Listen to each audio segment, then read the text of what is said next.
Hello everyone, my name is Armia, and today we are continuing Hunter the Parenting. We are at chapter 5.2. We've almost caught up. There's only one after this one. However, today's episode will be very, very long because I saw it's apparently... Wait, how long is it? 2 hours and 20 minutes. Which, oh boy. I'm sure we're going to get a lot of werewolf action. On more like werewolf lore, probably. So I'm excited to see what we got. I'm excited to see what it's going to be all about. But yes, let's get into it, shall we? Alrighty, let's do this. Oh boy, oh boy, oh boy. Seems to be a bit quiet. Let me see if I can turn it up a bit. That should be good.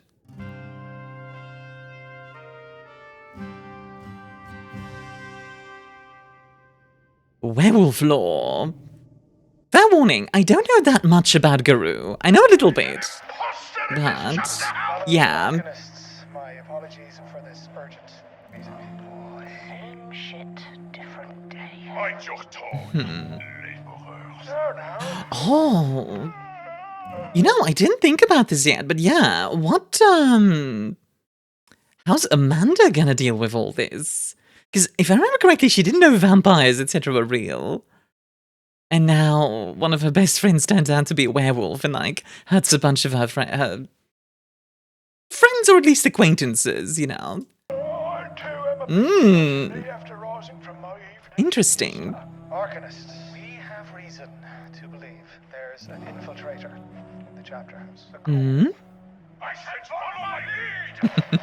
Were we supposed to prepare to find this ghoul? Fellow officer processing the vampires are real. Banned. Oh no. And if an old man lends you an ear, Simon, like scrubbing a bathroom floor, you do it one tile at a time, lad. What I don't get is why anyone would kill Fatty. Guy was a saint. You'd be surprised. He made many enemies. Vaticu's family was amongst the most skilled hunters in England. Shut the mistakes right from the start. This was never a vampire! I actually do hope we get to hear some more about Fatigue's family. Either in this one or like in the coming episodes. Because if they were werewolf hunters, that's a rare type of bloodline. A werewolf hunter by itself is rare. A bloodline of them is, like, almost unheard of. It's insane.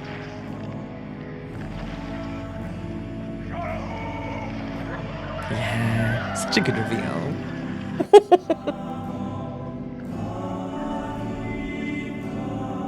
I'm very curious also to see what's going to happen to Marcus.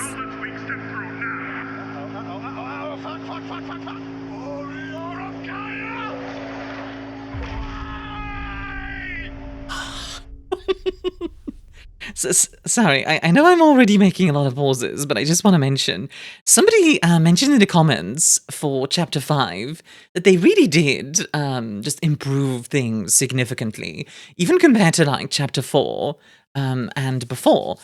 And it's true, like, the quality has spiked to such a significant degree. It's really, really impressive. Anyway, yes. Come on! We're books! We do not know where it took Marcus. No. We don't know. We don't know. Who's he calling? Yes. Fill the pressure washer with colloidal silver. Oh, is it Door? It's probably Door. That would make sense. Yes, Also, colloidal silver. That's gonna suck for a werewolf. Holy water in the tank. Just pour it out. It's past its expiration date. Past its Yes. Love you, son. See you soon. Wait, okay, genuine question. Does holy water have an expiration date? I'm kind of okay. Not gonna lie. I'm gonna Google that super. I'm sorry. I'm already going on tangents, but like, holy water expiration date. Yeah, does holy water expire? It does not expire. Interesting. Okay. So like, why do you think it does expire? Soup.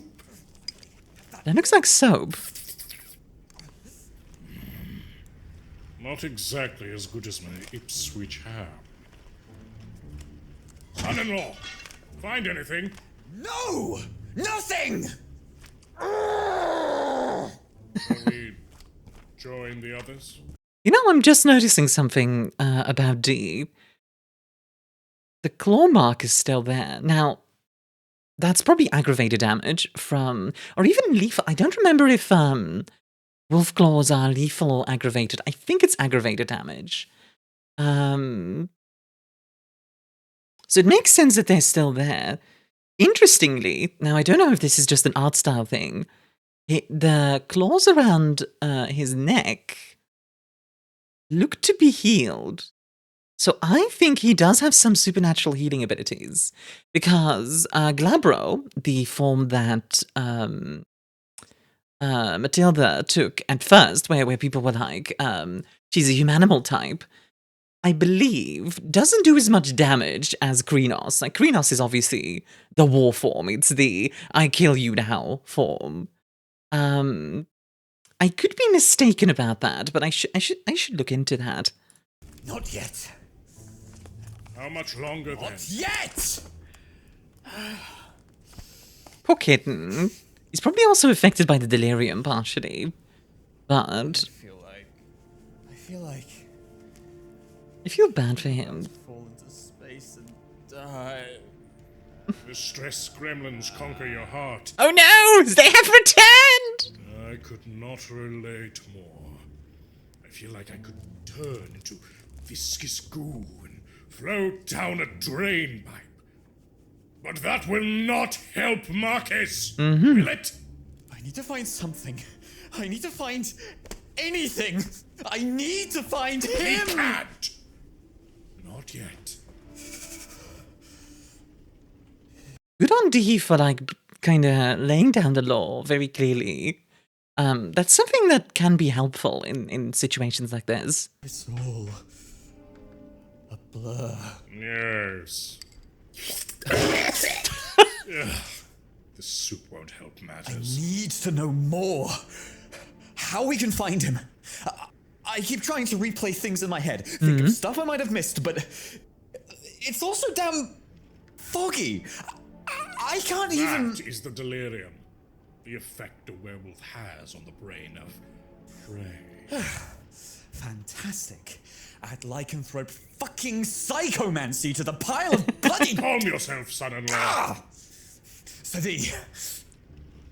you must know something. Son-in-law, take a breath. I can breathe when Marcus is back. Tell me what you know. So, Kitten here is very understandable, being angry, etc. I'm not blaming him for that. But I will say that, unfortunately, I think Kitten can't get a lot of information out of D. I could be wrong. It's very possible that he knows a lot about werewolves. But, it's been my, impression that he's mostly hunted vampires in his time. Meaning, he probably doesn't know as much about hunting werewolves.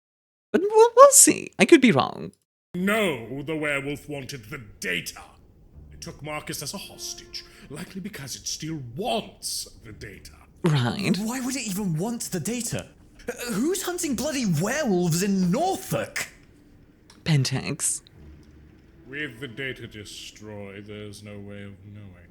Well, does the wolf know it was destroyed? A safe assumption, given it was shot out of its very claws. True. Was it expecting to get out of a hostage? It should know he doesn't know anything. Our investigation is why its cover was blown. From its perspective, The assumption that we know something is not unreasonable. No, what? Yeah, like, let's say you're going after Pentex, right? So for whatever reason, Matilda is there in the Arcanum and exploring exploring the situation, we'll say, and like looking into maybe trying to find a specific person, like a specific hunter or something like that. And then suddenly a group of hunters show up to try and protect the data. Like, sure, they're not related, but in the werewolf's mind, it makes sense to connect them. Though, does it want details on some particular hunter? Whatever the wolf wanted out of that data, it is not getting out of Marcus. Nor us, nor the Arcanum. And if it realizes we don't have that info... Well, here's the good news.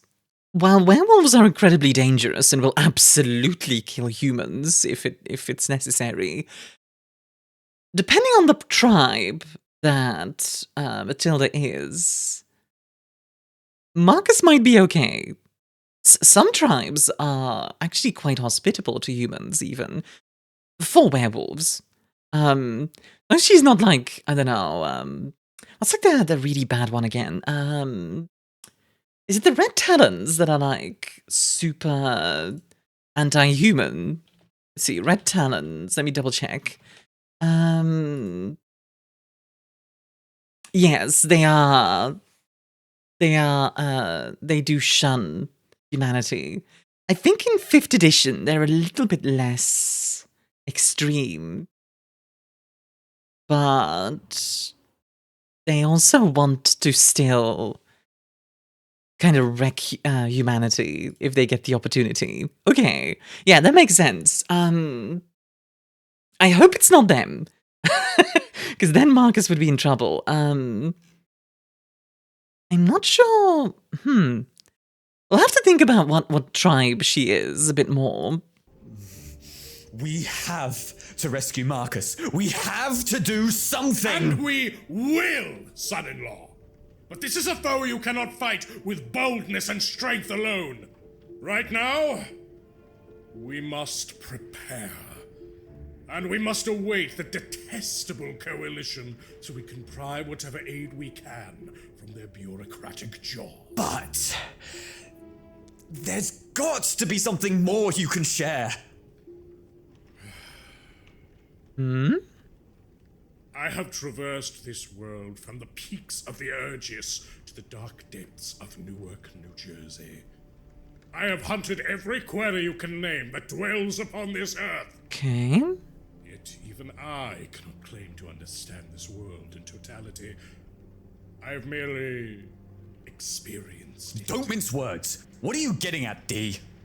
Well, whilst publishing within the Arcanum, my primary field was vampiric under-societies. Right. Sure, a dalliance on the hunting habits of the cockatrice there.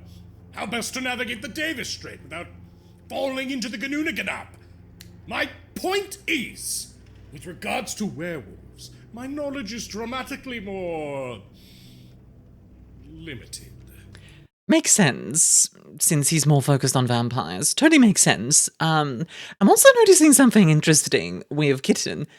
Normally, obviously, Kitten is very respectful, like, doesn't cut anyone off, is very, very, tempered in how he goes around, in how he acts with people, right? Now, since he's under a lot of stress, he's very temperamental. And it's an interesting little shift for him, because even in the TTS days, I feel like we never saw Kitten be particularly emotional. It's kind of nice to see him be a bit more, to have a bit more range in this series comparatively, because, well, as far as we know he's human, I'm pretty sure he's human, at most like a kinfolk. I have what I can glean from my travels, and word of mouth from those who know better. And so it is a shame that the prodigious vault that was Lord Wernan Fatigue's brain was lost to us. For on this subject, he He knew more than I likely ever will. Very fair. But I don't want to wait. I need to do something now. There has to be more that you know. Son-in-law, unless you believe my scattershot understanding of sapphic Hellenist dog women wolf warriors upon the Isle of Lesbos could be Wait. used by current- Wait, hold on. Why do you know that, D? Why do you know that? I'm just gonna say Sesbian Lex and I'm gonna move on. My well of useful information runs exceedingly dry. Of course, our werewolf expert has to meet his end coming to know one final wolf. That is likely the very reason why he got. Perhaps he was onto her. So that's possible. I think the plans to kill him from the beginning makes more sense, personally. Maybe she had plans to kill him from the beginning, given his ancestry is marred in lichen blood. Mm-hmm. How is an ancestry of werewolf killers even possible? Those things seem bloody unstoppable. Alas, that secret has gone to the grave with him. There's a few ways. And I'm worried that it's linked to Pentex in some way. Insight is perfectly crevice, knowledge soap think pan. Fortunately, long ago, mankind catalyzed an invention that could lend us some of his knowledge, even now. Really? Yes! Books! Whatever. I mean, Finding the correct ones in these ruins. Books litter the place like leaves across the mighty Pando's forest floor. Hi, hello. Amanda, how are Grimmel and the others doing? is that cheese? Grimmel is stable. The rest looked bad. Shot full of bathroom wall. And Git's hand, yeah. I completely forgot to I completely forgot about it in the moment in chapter 5. But I actually did theorize that because Git gave that 1 penny, that 1 pence to D, that he was going to lose like a pound of flesh, and he did end up losing a hand. I might be looking too far into it, but I might have just prophesized Git's, like, mutilation. Also, something she mentioned, Grenadine is stable. Now, okay, if Grenadine is a ghoul, she's going to be healing faster than the others. That's how it is. Stable doesn't necessarily mean, you know, in a good, you know, doesn't mean she's in a good state, mind you. She could just be not dying. But anyway, let's continue. Damn it. You done with the food? I need to wash the dishes. Certainly. Oh god, poor Amanda. None of you finished it? Is this soup cilantro, coriander, monoisopropanolamine based? What? No, it's not. It's not supposed to be soup. No MSG then, as I suspected. Oh, What do you want about, D? why do the contents of your mop bucket look like cheese? Oh, she swapped them out because she's confused. Okay, that tracks. I was like, why do you have cheese? Oh, Sir, A moment! Young lady, why are you making soap soup and cleaning tables with Gargo's patented cheese sauce? Pentex. reality is not what it once was.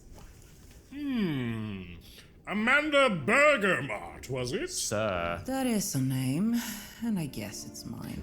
You were acquainted with the one known as Matilda, yes? Before she answers that question, Bergamot. Interesting. I wonder if she's related to any larger corporations out there, like maybe like you know, like the daughter of the something like that. Interesting. We were friends. I thought. But then she did what she did, and I feel like shit for what she did to you. I feel culpable. Oh, girl. Why don't you join us for a while? Sir. Oh, sure. Anything to not be alone with the constant death anxiety. A common state of mind for a beginner. Beginner?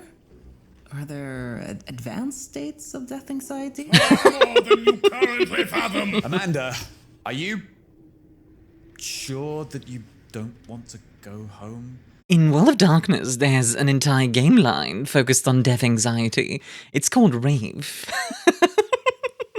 So yeah, absolutely, it does exist. Sorry, my voice is like going everywhere today. I do apologize. But yes, let's continue. You really shouldn't stay. Go home. After that nightmare, I really don't want to be alone right now. No, goodness gracious. I understand. Please just help out as best you can. Thank you. You really are nice. I think what Amanda here says is very interesting because Kitten clearly kind of wants to protect her from the implications of everything she's seen. At least that's how I interpret his actions here. But of course, he's not gonna force that on her, and I like that. I really like Amanda, by the way. There's something about her that I really like. Looking for books written by Fatigue. And, Miss Bergamot, you get to look off in that corner. Yes, I'll do my best, sir.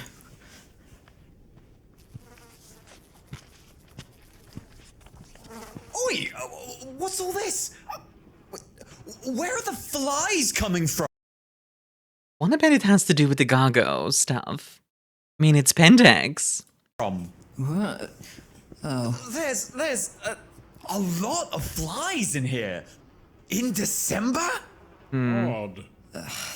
Sorry, this place has got a fly problem. Usually in the There summertime. must have been a woke. This place has a fly problem. Well. Isn't that interesting? You know, the way I imagine the fly thing is that they have like a way where you can beam whatever the fly sees magically, probably, over to like some Pentex office somewhere. And it effectively makes like a 3D hologram of the room that the flies are in. So like, you know, like think like a sci-fi show, right? Now, is that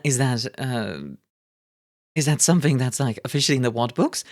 Probably not, but I think it's cool, and also it would make for a very cool spying system.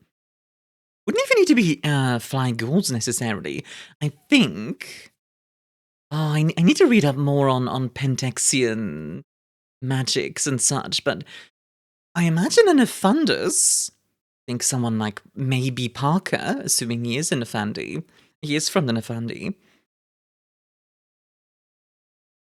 If he is related to the Nefandi, then him being a mage and using flies to like spy on people, definitely not impossible. I mean, even this, they must have been awoken. What do we know about awakening that has to do with mages? Like, tell me you don't see it. Tell me you don't see it. By that pungent 99p cheese. Much like Marcus so often is. Marcus is awakened. Ah. Oh, unpleasant. Whoa! Steady there, recruit! You knocked over our entire cheese reserve! Oh god. Oh no. I knocked on the bucket. It's all over the carpet. Oh, of course. Wait. No good deed goes unpunished. Look at the cheese! Sir, we don't have time for cheese gazing. What the? The cheese, the grease balls. They're pointing? Oh god, what is going on? A perfectly shaped cheese arrow! Coincidence does not exist this night! And see where the arrow points? Oh god, It's pointing towards the wall? maybe a hollow wall? Those exist here and there. They do. But I'm wondering, Gargo's cheese stuff is related to Pentax, which is obviously wormish in nature. If it's pointing them in a certain direction, my thought is that it would be good for the worm. Worrying. I mean, why would the cheese do that? Like, why? I'll check. Why indeed? It is hollow. Come on. Vampires, werewolves, cheese arrows. Brave new world, where One of these things is not like the other. indeed braveness must be your way. I do not feel like I am in the real world. Miss Bergamot, that you aren't in a cheese-induced psychosis speaks to your potential. Do you know how to open this, Amanda? I've got no clue about anything, honestly. Do not fear, for I know.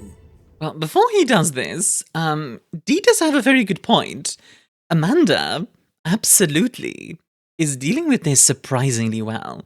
Like, she's frazzled, right? That makes sense. The sudden tearing down of the veil is very, very rough on anyone. But, like, she's not straight up going mad. She's not, like, freaking out in a massive way.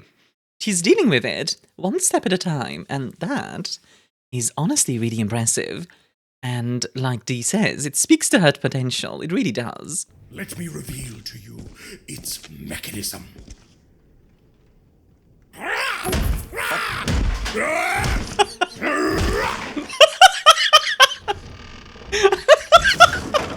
Fuck.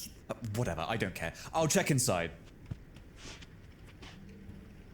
There's boxes and books. Books! Come on, get your fuck over here. Oh, come on! All of them have nondescript labels! Fuck!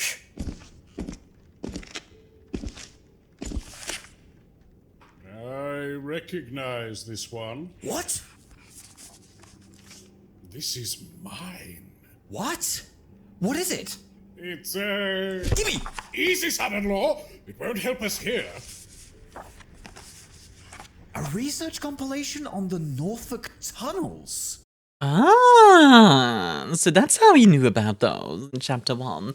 But weren't all the D-Wags gonna get burned? Did Fatigue hide these here?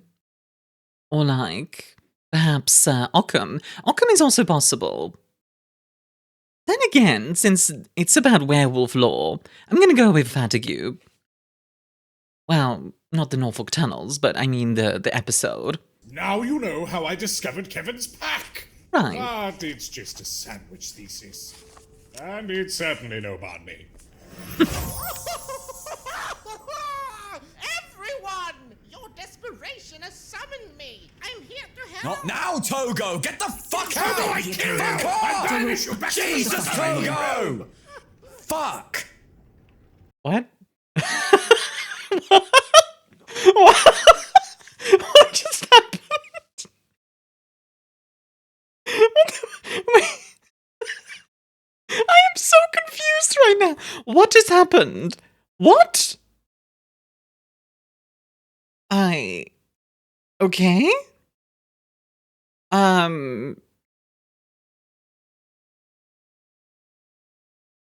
Did that actually happen? Or was that just a joke? I don't know. I'm just gonna move on. Go! Fuck! Why would they take that in specific? I don't know. But I'll be taking it back. What does that stamp say? Continental! Sorry, confidential. Okay, that makes more sense. Classification is signed off by Occam and Remold. Only to be read by those with elder access except... Special access privilege for representatives of the Newberg Group, G. Contoret, Grandad Foodstuff Ltd, and the Society of St. Leopold? This is G. Contoret. Okay, the Newberg Group is a group that works with the British government. Like, think like they're the supernatural FBI for no, they're an advisory body. Sorry, for the British government, if I remember correctly. G. Contoret. Oh, that sounds familiar. Hold on. G. Contoret. A Swedish organization and long-standing affiliate of the coalition. I know I've heard it before, but yeah. Yeah. They are aligned with the Newberg Group, which tracks. And then Grandad Foodstuff Limited probably has makes the Gargo stuff, I imagine. I wouldn't be surprised by that. Let's see. Stuff Ltd and the Society of St. Leopold? Mm-hmm. This is a coalition start! Oh, for those who don't know, by the way, the Society of St. Leopold features in Vampire the Masquerade Bloodlines. They are religious hunters by the church. Think like Helsing Brit. I mean, those two. Helsing Ultimate, that kind of vibe. So, its info's deemed valuable enough to be classified under coalition ordinance? There's gotta be something in here! Definitely.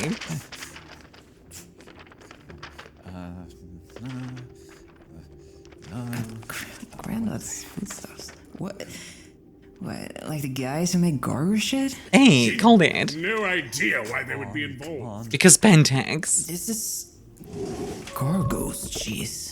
Fascinating that D doesn't know about Pentax. You know? Like, you would think he would at least have an inkling, but no. It does kind of show why. Like, it does kind of show the limits of his knowledge. Like, yeah, he hunts vampires. That's great, but vampires are just one issue. There's bigger problems. Did the cheese know?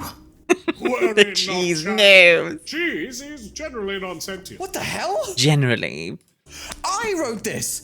They kept something I wrote too! What is it, son-in-law? A treatise. It's focused on the Black Shuck and similar local legends. Yes, you told me of the Black Shuck. Right. That being stored here has ominous connotations. Better you take that too. Oh, this is not the original. No? It's a scan. And... does it ever bloody end? What? They've blacked out everything I wrote on the White Shuck. White Shuck, you say? It's a related local legend, just kind of an uninspired knockoff of the Black Shuck as far as I Okay. knew, but I don't know, whatever, irrelevant. I found something else. Is Ross the White Shuck? And then, like...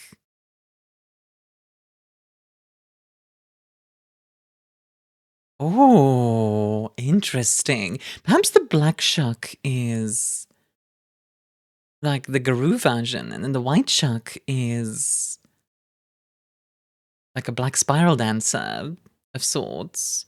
Possibly black spiral dancer, possibly Pentaxian synthetic Garou. Well, synthetic Garou aren't a thing, but I'm talking about synthetic werewolves. Werewolves, I think, were one of the types, but Ross didn't strike me as starving, so probably not. Ross is probably a black spiral dancer, seems likely. Anyway. Monotac Viejo Lichen Records. Lichen!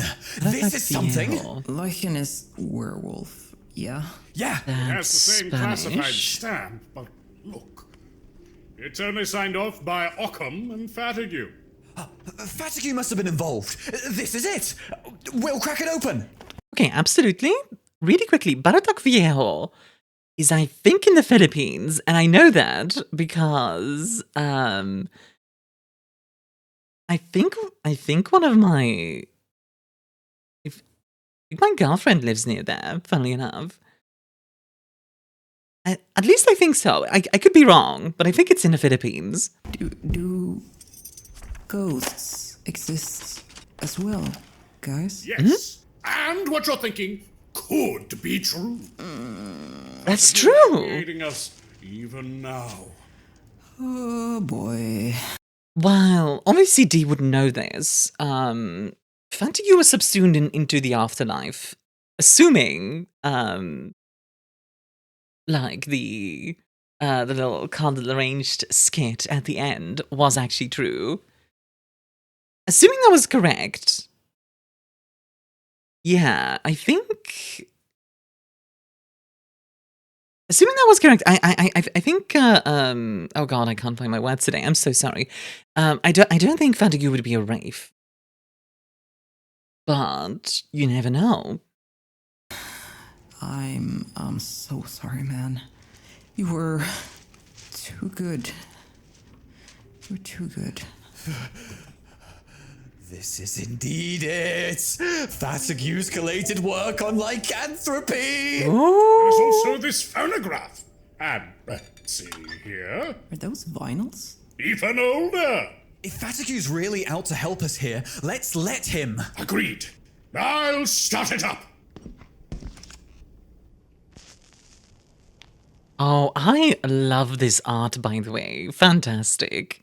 All right, let's get into it. Here we go. So, welcome, my boy. As I hopefully told you when we interred these old things, I should no longer be with you as you're listening to this.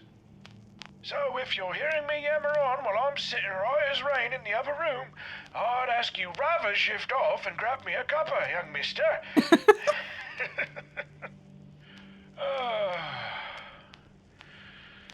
But it falls as it should be. Bit, interesting recording of one of these things again. Did it for a bit of, consistency, I suppose. Rest of these records will be from my youth.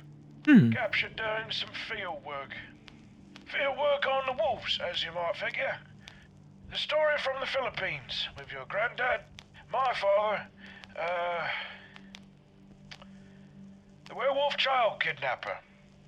All kept here, both for posterity and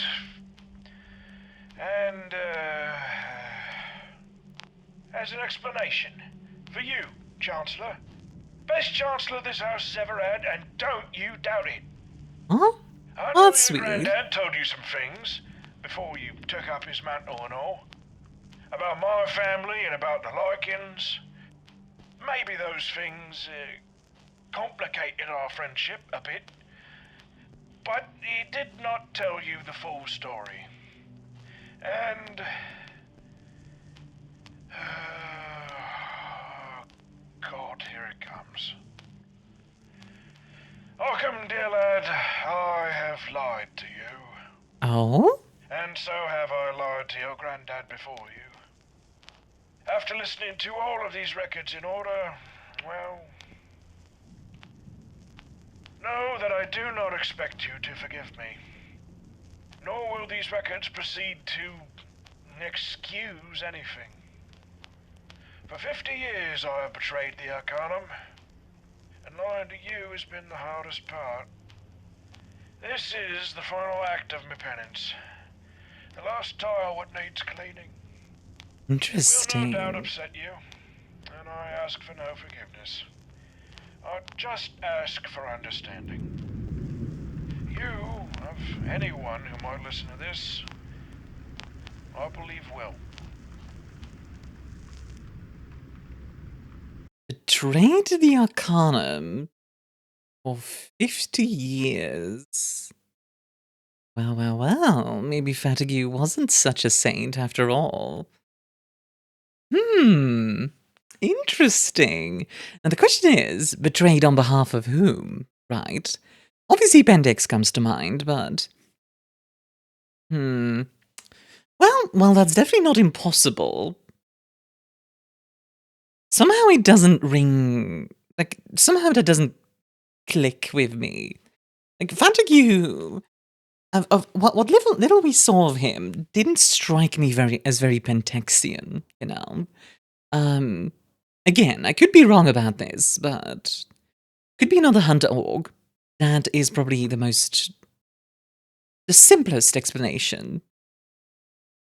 It's also possible he was involved in some werewolf shenanigans. Werewolves, while they're not exactly as backstabby as vampires, do have intertribal conflicts sometimes. It does happen. So who knows, maybe something happened there. Or, and this is possible, he's a stolen moon. And if he is, then that explains why he got killed. Then again, I feel like if he was, he would have fought back more. I feel like Matilda would have at least had some wounds. So, let's find out. Should we be listening to these? Not only should we, but we must. Absolutely. The hunter's path is not paved by respect for privacy. God, Ghost Fatigue. Please, do not curse. Amanda!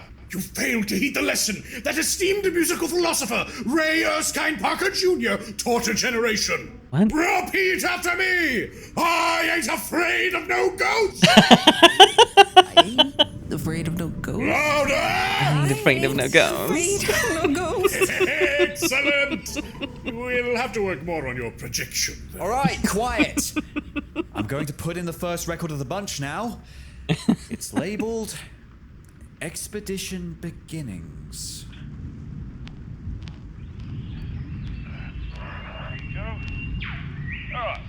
Here we go. Good day to you of the radio audience. I come to you from the jungle mountains of the Philippines. Specifically Mrs. Mark, what was it again? The Taga-Aminhan Mountains. Sorry. The Taganaman Mountains. Of course. It is February 13th, 1921. Speaking is Werner Fatigue, proudly representing the Fatigue Arcanum Scientific Expedition. With 1921, so at this point the Philippines are under the under American control. Alright. me, I have, would you introduce yourself, dear? Of course, sir. I am Makupo. Good day. Quite so. For a bit of the old normalcy, we just like to call her Mrs. Mark. Like the biblical figure, but female. And from the Orient. Haha. Right. Mrs. Mark is our guide out here in the rugged rocks of the mountain jungle. With us too is my Lord Father and head of the expedition. I tell you, boy, that devil's machine rots your brain. Nowhere in King James's Bible does it say voices were to be captured like such. I say, Lord Father, this is a clean Protestant invention. Now, Oh dear Lord. Sorry, I just... colonialism. Is that do I need to say anything? The vibes are... It's weird to see, like, the vibes be, like, really interesting, because I am very interested in, like, 19th century and early 20th century history. But this is also digging into some of the very ugly parts of that, which is really interesting, don't get me wrong.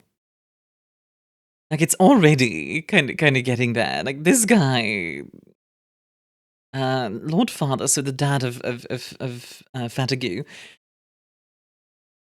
Wait a sec, is he wearing he is wearing 2 monocles, that's amazing. For maximum colonialism. please. If you so wish. I am Lord Chronic Fatigue. Chronic, okay. Master Hunter, Company President, Expedition Lead, and foremost authority Company on President? lycanthropy. And should the devil and Judas and Grungus and Genghis Khan listen from this contraption, then hear me well. We come with shovel in one hand, Bible in the other, and sword clenched firmly in our mouths. We explore and we conquer this uncharted land in Emperor George's blessed name. Damned be the insurrectionists, the Spaniards, and the tribesmen who would get in our way. A marvel you are, Lord Father. The Fatigue Arcanum Scientific Expedition shall explore, chart, and excavate the storm-laden mountains of what was this province's name again? Barotac Viejo, sir. Barotac Viejo, yes. For here, mystery and intrigue is afoot. Mrs. Mark, our guide, a poor mother from the local community, faced a startling reality only a few months ago. Would you please tell our audience of your plight? Of course, sir. My daughter was taken. And what might have become of her? She was taken by a monster. A monster. Do you hear, folks? Dog. But with slouching skin. And a man's Slouching skin. hands vanished without a trace.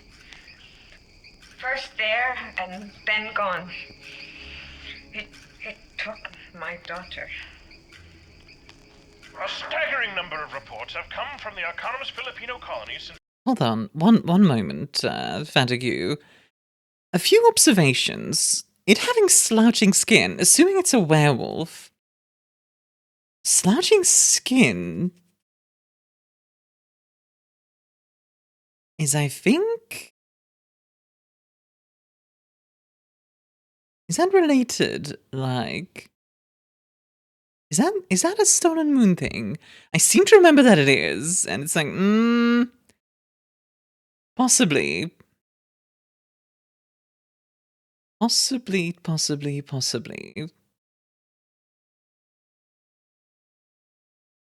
Interesting.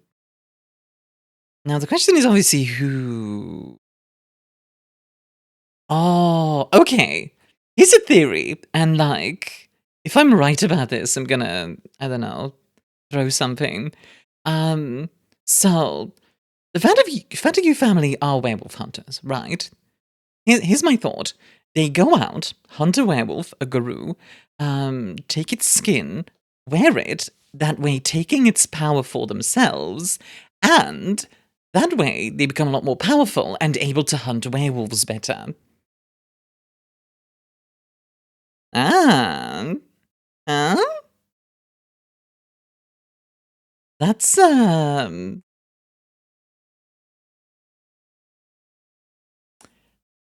interesting theory. I could be completely off base, but if I'm right, I'm gonna throw something. But we'll see. Interesting. Okay, let's continue. Establishment by Baron Cockham Beaupois in 1919. This, then, has affected the local communities in such horrid ways.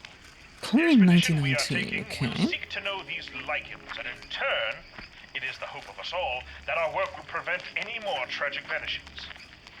Vernon, my lad. Wait, so it started with the colony. Then it came with the colony. Like, if the vanishings were happening, if Guru were in the Philippines beforehand and like vanishing people, then the vanishings would have been happening before the colony came. So it has to come with the colony, meaning likely the beast came with the colony. That tracks. Yourself not underestimate the mountains, nor the lichen's demonic humus disease. The depths of their evil can scarcely be understood. The knowledge you might instead come across, my son, is an understanding of your own change as you go from boy to so much more. Yes. I am keen to explore what this adventure offers. Wildlife strange, incline steep, tribes savage, lycanthrope savager. This might end up rougher than the territory purchasing Greenland. You know, the way he said that, going from boy to so much more, like you would normally say from boy to man, very specifically. And again, Okapopanang loves being very specific with their words. I'm suspicious. Was flat. What? You were not there for that one, but let me tell you, I whipped it out. Greenland's not flat. Seems, we have some errant gunfire ongoing. Who are you? Pascal! Oh. Thank you. Shame would equal the hatred that Jesus Christ holds over your cowardice. Oh no, the jungle folk attacking us. The jungle folk don't have bloody guns, Claude. Was it Lilicor? The Lilicors don't have bloody guns, Claude. God. Goomba. Just your lads getting rowdy. I have to say, as much as he's like, I mean, he's obviously a bad guy, right? Like, I don't think I need to say, I don't think I need to like point that out. I do really like the voice acting. I want to make a special note of that. He's doing some great voice acting. Such weak gun shootings. Not my lads. Sight of Saint Leopold? Are my lord uncles on the breath? Oh, my baby child, to worry so for your family. I will allow you some comfort. These insurrectionists are poor, barely armed, driven out into the fringes by the Americans, no doubt. That tracks. And unlike Goomba and the other Leopoldites, they don't have...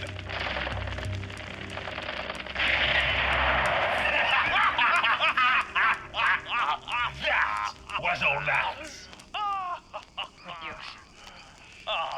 They got us well. Monsieur Fatigué, Warzone is no place for an arcanist. Pascal, you descend from the stock of Vercingetorix. Do not shame your family name with this weak muling. Be more like your brother back home. Be more like my word.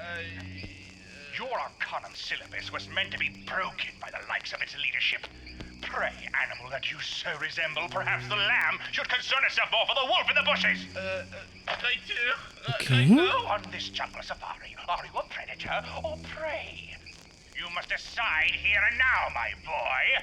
Right here and now! You're a medium, are you not, Pascal? Use your gifts. Taste the air. Oh, very well.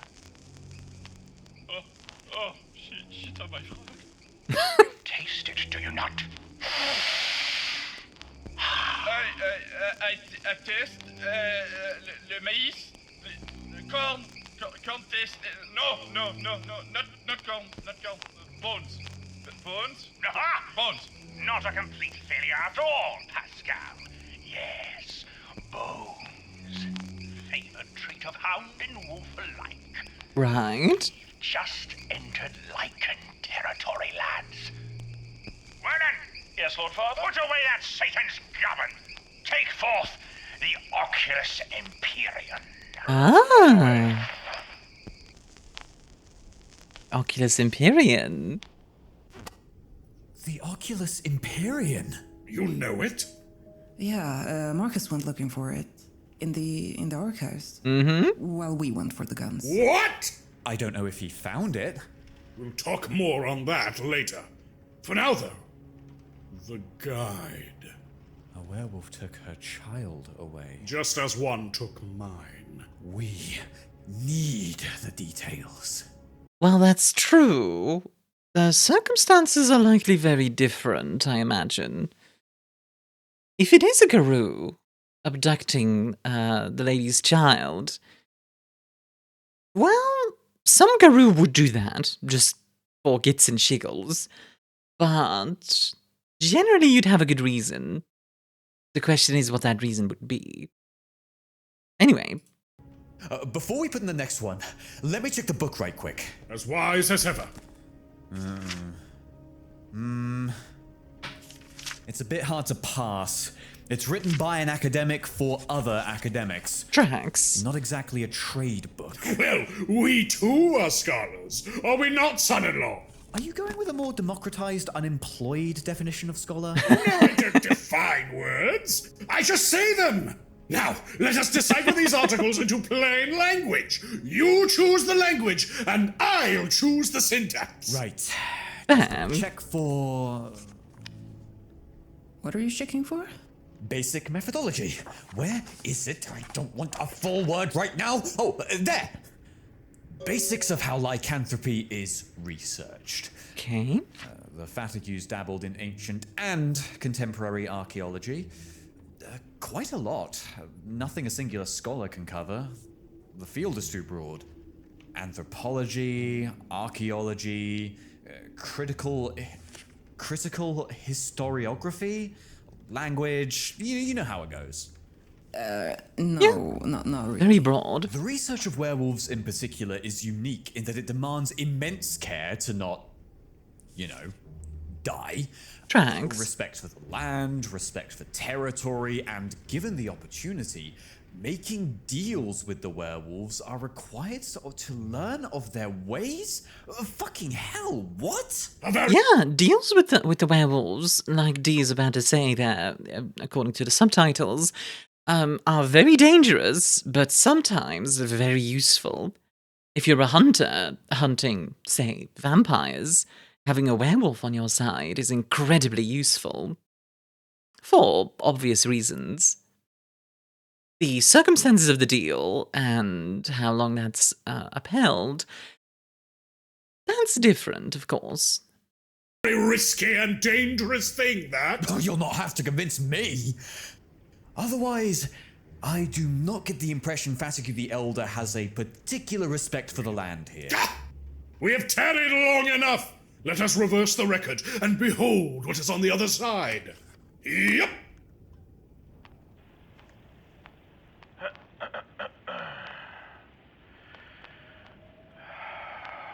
All right.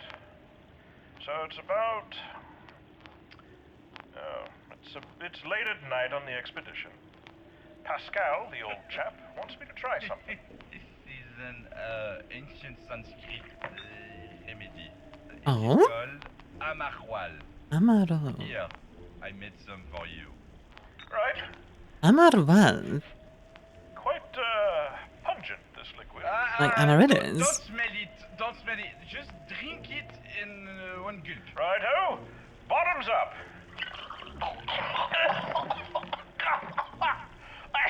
Let's piss, you froggish bastard! You have been tricked by the game. It's so good for you. Oh, how dare you! Is this what the youth were doing before video games? Who is this Pascal Piss guy? Rimmeld's father, believe it or not. Clearly he was substantially less rigid in his youth. Interesting. I certainly don't remember him as a prankster. Obsessive compulsive symptoms. Boys will be lads, I suppose. Anyway, come now. We must sample the next record. Resinula. A dang This one is a labeled Finding One, the Warriors. Or maybe finding I. We'll find out when it comes to fighting. Dearest audience, we report to you at the scene of what we in the Fatigue Arcanum scientific expedition believe to be the discovery of the decade in the field of lycanthropy. You overstate, Werner. Oh, fie, Pascal. Unbeliever you. At any rate, we have found clear signs of lichen habitation. For one, we log the following. We have discovered distinct trails from unnaturally large wolves. As you might recall, animals not native to these lands. Primarily, tracks spanning highly sophisticated trails around the mountain. In addition, one area stuck out as being unnaturally vandalized. The jungle floor rid with circles of paw prints and patterns that look almost ritualistic. A duel for dominance, or territory perhaps. Violence as ritual seems nevertheless an important part of their culture. That does fit. We have discovered scant hieroglyphs in one location. Oh. We cannot translate them, but they bore clear provenance with hieroglyphs found in sites across England, Greenland, the Congo, and even Belgium. Yeah, let's see. Which of these do I recognize? Because, like I said before, I'm not the best at werewolf stuff, so I'll do my best. But let's see. I don't think I see any. I don't think I see any Black Furies.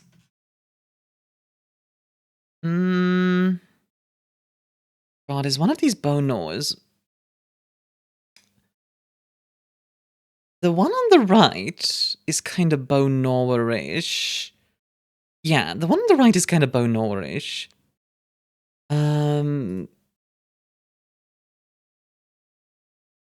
This isn't Children of Gaia on the left, is it? No, I don't think so. Oh, what other ones are there? Sorry, like I said, I'm not the best at these, but I want to try and find if I'm gonna check. Yeah, I don't know about the others. This, the second one from the right is very hard to figure out. That might be. Let me know in the comments, because unfortunately, I'm not as well-read on the werewolf stuff. It's something that I'm, like, still catching up on. Anyway. These savage hieroglyphs have been painted by hand, or likely even by claw. Possible. Now, that is my friend, Pascal Beaupois, joins me as a representative of the Arcanum's Filipino colony. The Arcanum's Filipino colony. Pascal is originally from the Kingdom of Belgium. Belgium represent. To be Chancellor for the Great Yarmouth Arcanum Chapter House. Yes, that is yes. Pascal here is also a medium, with the evolved sense of taste that he has, that makes him able to perceive the tang of the supernatural. Ah, that's what was going on earlier with that. I was wondering, like, he was just, like, tasting the air. That's interesting, though. More like. Oh, that's a good one, isn't it, Pascal? Pascal, you licked one of these here rocks. Well, Could you tell us what that was like? well, yes, I did, and the hieroglyphs, they were acrid, needling, like too much pineapple. The taste bites back, so to say. Tracks. These are fighters, or warriors. A warrior culture, then. Without doubt. Fascinating. Werner, it was you that found these trails, no? Well, with a bit of help from the Oculus. The soul submerged in the melancholic chaos. They hide in their suffering. The melancholic They cannot Arcanas. hide from the eye of God. Excuse me, sir. We must keep moving. You heard the Philippines? Oh, no, you people prefer Philippinite, yes? Actually, sir. No matter. Back it up, everyone! Adventure awaits! Oh, boy.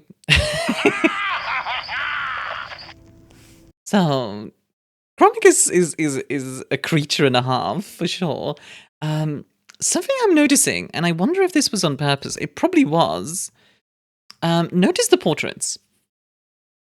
Like, notice which direction they're pointing. Everyone is pointed to the right, except Chronic. I think that's on purpose, and I think that's going to show some conflict in the future. Like, all of them against Chronic sort of deal. Would make sense to me. Hold on, let me check the book again. What's melancholic canis? Humors? Humoral theory. Hey, okay. It's, talk on lycanthropy as pathology from the Middle Ages into the Renaissance. Nonsense. Lycanthropy in particular is said to manifest in those with a melancholic imbalance in their humors. Humor stuff is very interesting if you ever want to read that up. There was always the idea that you need to balance the 4 humors. If it was like melancholic, well, there was melancholic, there was, oh god, what was, there was 4 of them, I remember that. It's been a while since I read up on those. Well, obviously in real life, it's kind of ridiculous. In the World of Darkness, depending on time period and the belief, it actually is very true. It was their ways of explaining, or in many cases vilifying, certain mental conditions. True. They were many times viewed and treated in a fashion similar to witches. Also true? Seems even into the 1900s, this still carried some weight for the likes of the Fatigues. And could it have any truth to it? Let's check. I broke out my old humor extractor. Yeah, probably not. I found what I was looking for, by the way. Warriors of Gaia, basics of Guru culture. What does he mean, Guru? Because that's what they call themselves. Traditionally, they are known as Garou. Loup Garou or Loup-Garou is French for werewolf. Yep. What, are the werewolves French? There's definitely French werewolves. Does the book say they are? No. Then non, Buffiston. As far as I'm aware, werewolves have no special connection to France. But for reasons unknown to me, that is the name traditional werewolf culture has gifted to these fearsome warriors of Gaia. I'm not sure why like canonically, they're called Garou, but it is a useful way of distinguishing them from other werewolves, such as, say, Gangrel, that can turn into wolves. Who's Gaia? In Greek mythology, Gaia is the primordial mother figure and avatar of the earth itself. What? Are werewolves Hellenists? That'd be cool. Buffiston! You'll not find many Elder Garou paying homage to Zeus, Mars, or the sacred Vestal Flames. Gaia, however, yes, they do indeed worship her, as do many others. You see, Gaia is the name given to the conceptualization of a world spirit in much of the West. But the concept is in no way unique to the Greek pantheon. What we call Gaia here has many names in many different cultures. Absolutely. In either case, these faiths are mostly animist in nature, with everything. And I mean everything having a spirit. Yeah. In the sense of, like, a good example is, like, you could have a spirit of a specific animal. So, like, for example, let's say you have a cat, right? That cat has a spirit. However, there is also the cat spirit. Make sense? I hope that makes sense. In the same way, a book might have a spirit, but there's also the spirit of all books.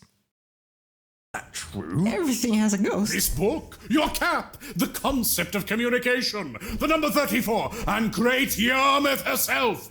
All of them, allegedly, have spirits. Kidding me? God, this will not help with my object sympathy. Do you feel bad for your trash when you throw it away? Well, you know.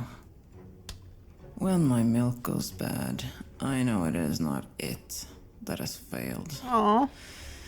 It's me. Amanda is way too relatable. What the frick? We gotta move on. Yeah. According to the book, Garou culture is a warrior survivalist culture. Tracks. Their entire existence is framed around the notion of constant warfare and survival. But it says that not all Garou are necessarily violent, nor necessarily hostile. Just most of them.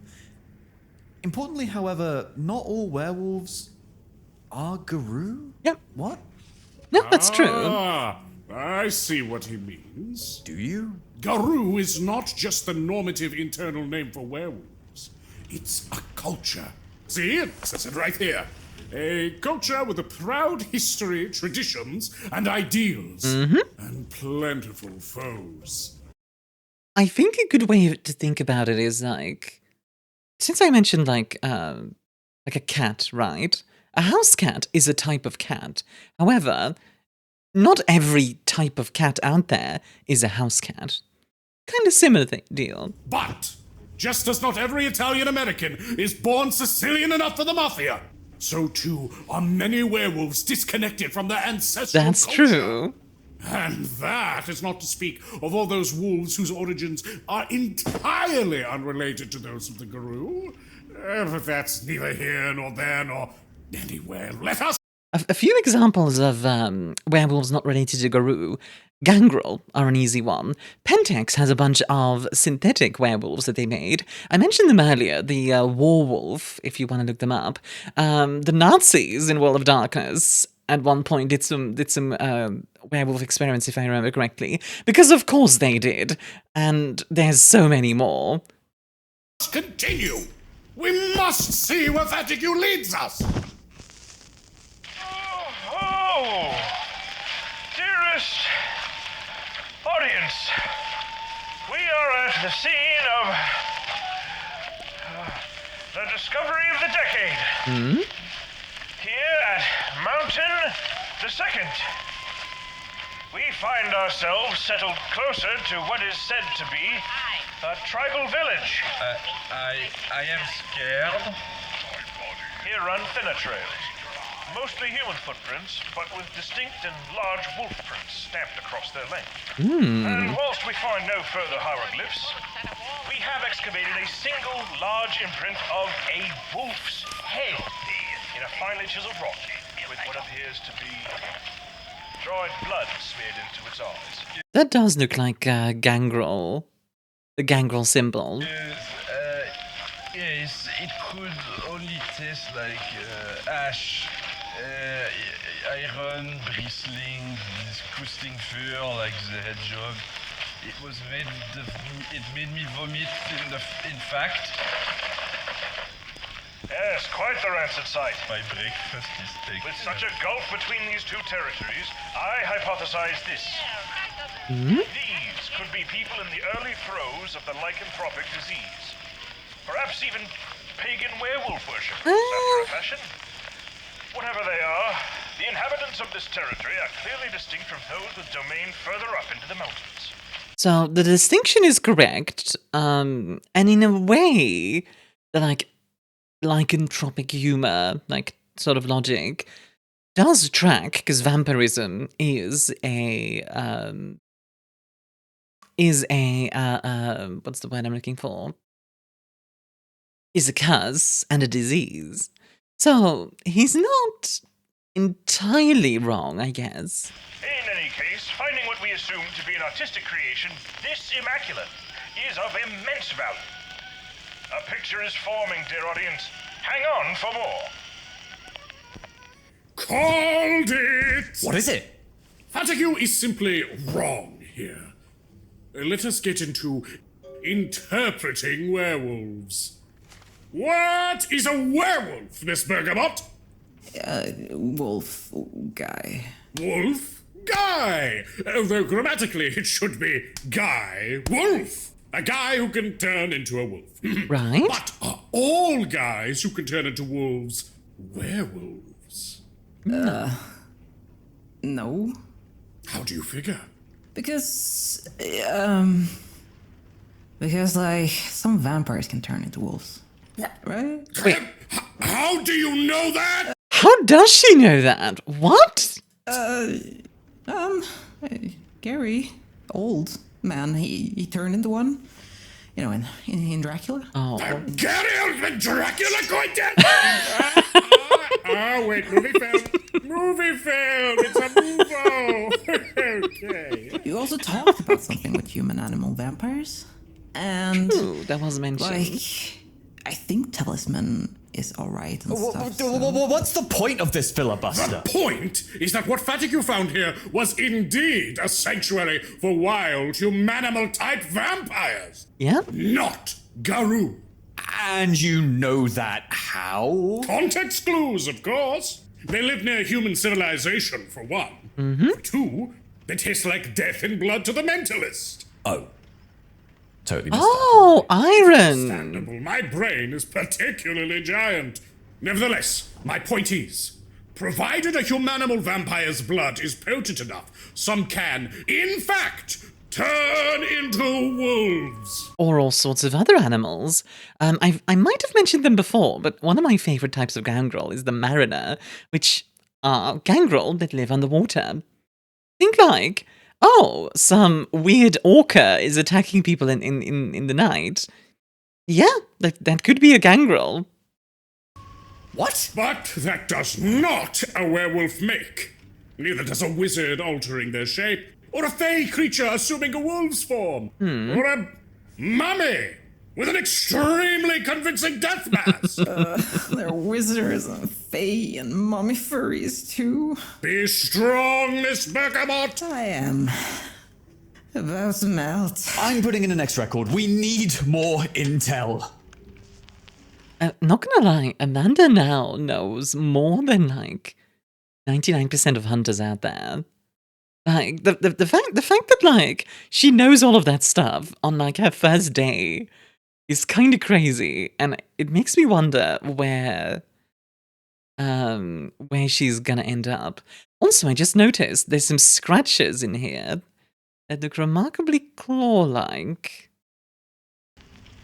Dearest audience, we now sit at the find of the decade.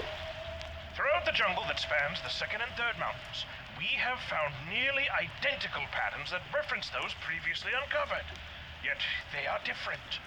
Here, we have discovered fairly distinct footprints, along with rough, artless claw marks across palm trees and rocks. And this is moose smashing. Here in the depths of the Oriental jungle, we have discovered remnants of clothes, tents, supplies, debris, and the brutalized remains of animals. Mrs. Mock, could you confirm this as an oddity? Before we go on, I want to point something out. I feel like this version of Fatigue is really excited, right? Like he's here to explore and adventure and like, wah, you know. And he hasn't yet experienced the darkness out there, if that makes sense. It's sort of the same thing as like, if you've ever watched something like a World War I movie is classic, All Quiet on the Western Front, where in the beginning they're all celebrating and hurrah and all that stuff, and then you get the later shots with them just being, you know, traumatized.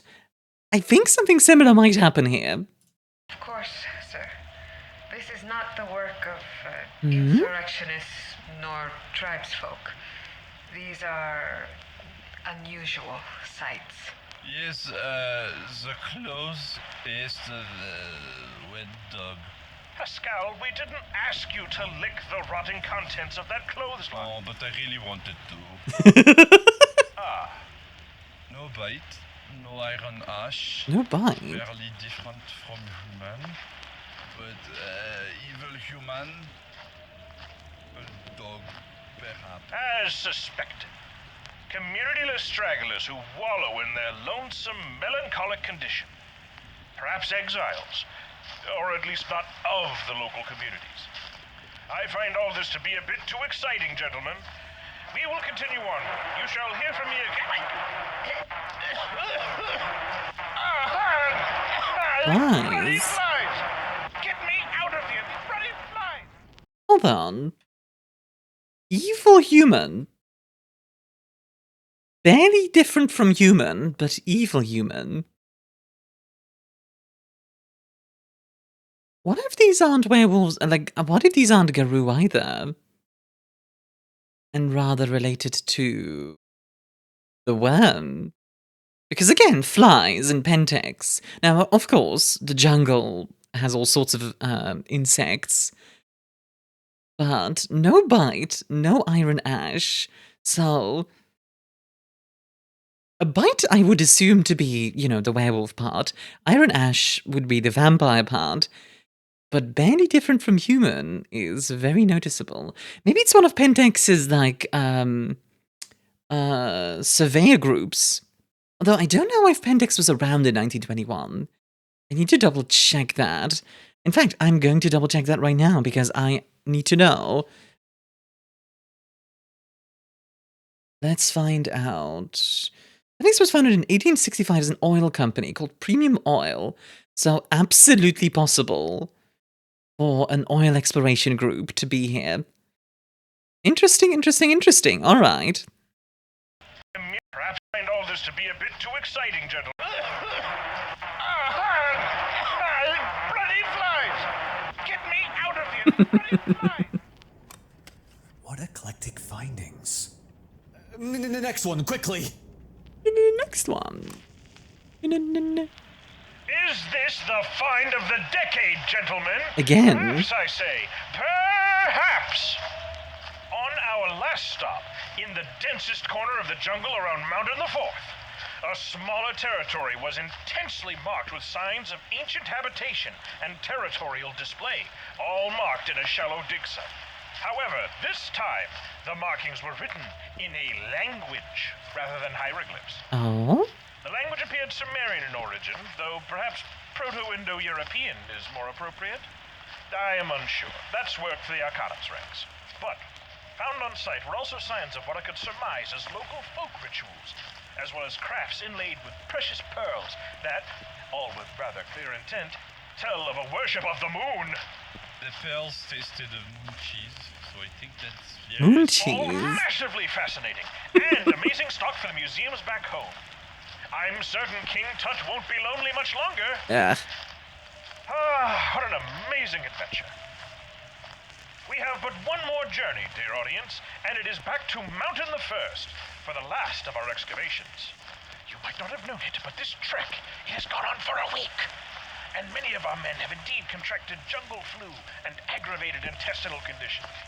We'll be happy to conclude with these amazing findings, of which reports and relics aplenty will be brought back to the King's country in due time. Hidden societies galore!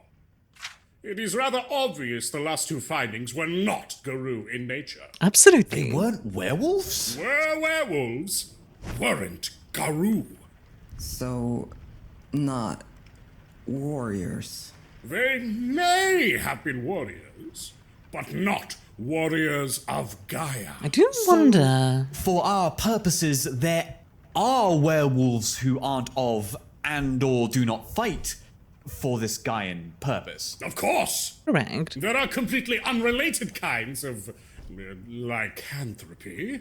How do we know Matilda is a Garou specifically then? We can safely assume, but I suppose we don't know for sure. She could, for instance, have been both the ghoul and a werewolf. Is that even possible? Indeed it is, son-in-law. That and worse. Abominations beyond telling. However, based on her physical appearance and the clear presence of packmates, this Steeg, whose way she claimed she oughtn't to have done from the start.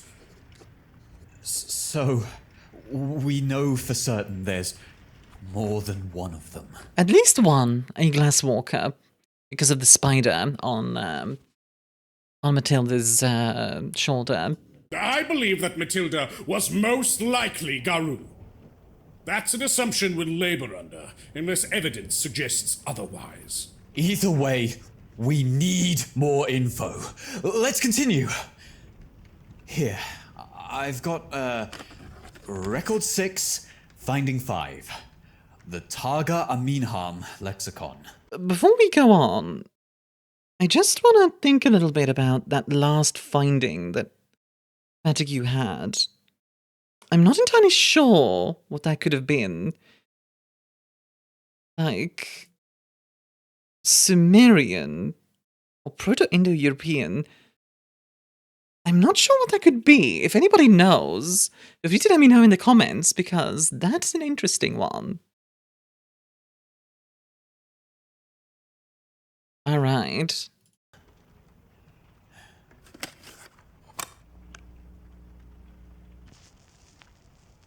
Dearest audience, we report to you at the scene of what we in the Fatigue Arcanum Scientific Expedition believe to be the discovery of the sanctuary in the field of lycanthropic studies.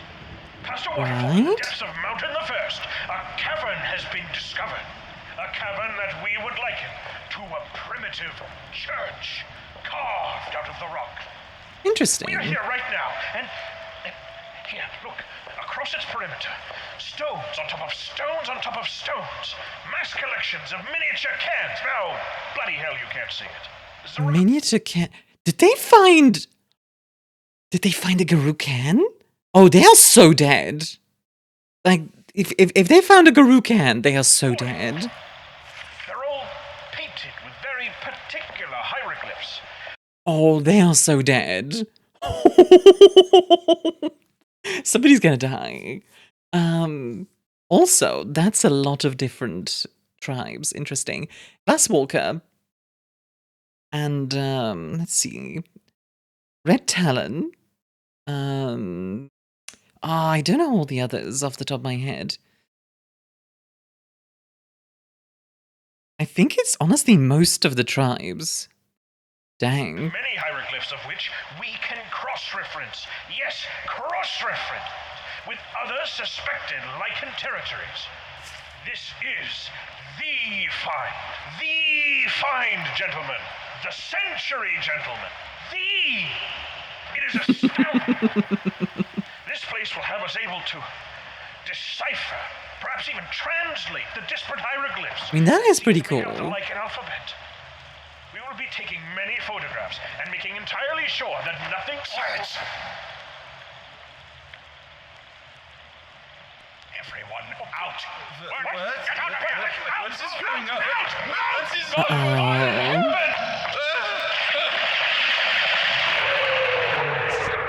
Yep. Tracks. What happened? What you likely expect. They came across one of their lichens. Checking book, hold on. It'd seem this article is on Where Are Werewolves? Lichen territories are found across the world. Apparently, there is evidence of the word cairn being used to describe something like special sacred domains, both here in England and other English-speaking countries. Cairn, eh? Isn't that a word for like a pile of rocks? It is spelt with an E, not an I. Okay. And that is because territories like these are special. They are places of power. Yeah, ley lines. Spiritual might. Very much worth protecting.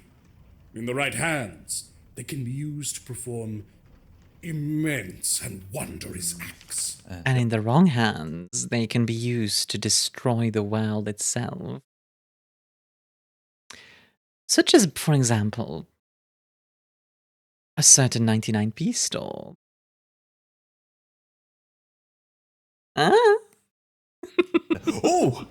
Oh, this could be good. List of assumed cairns.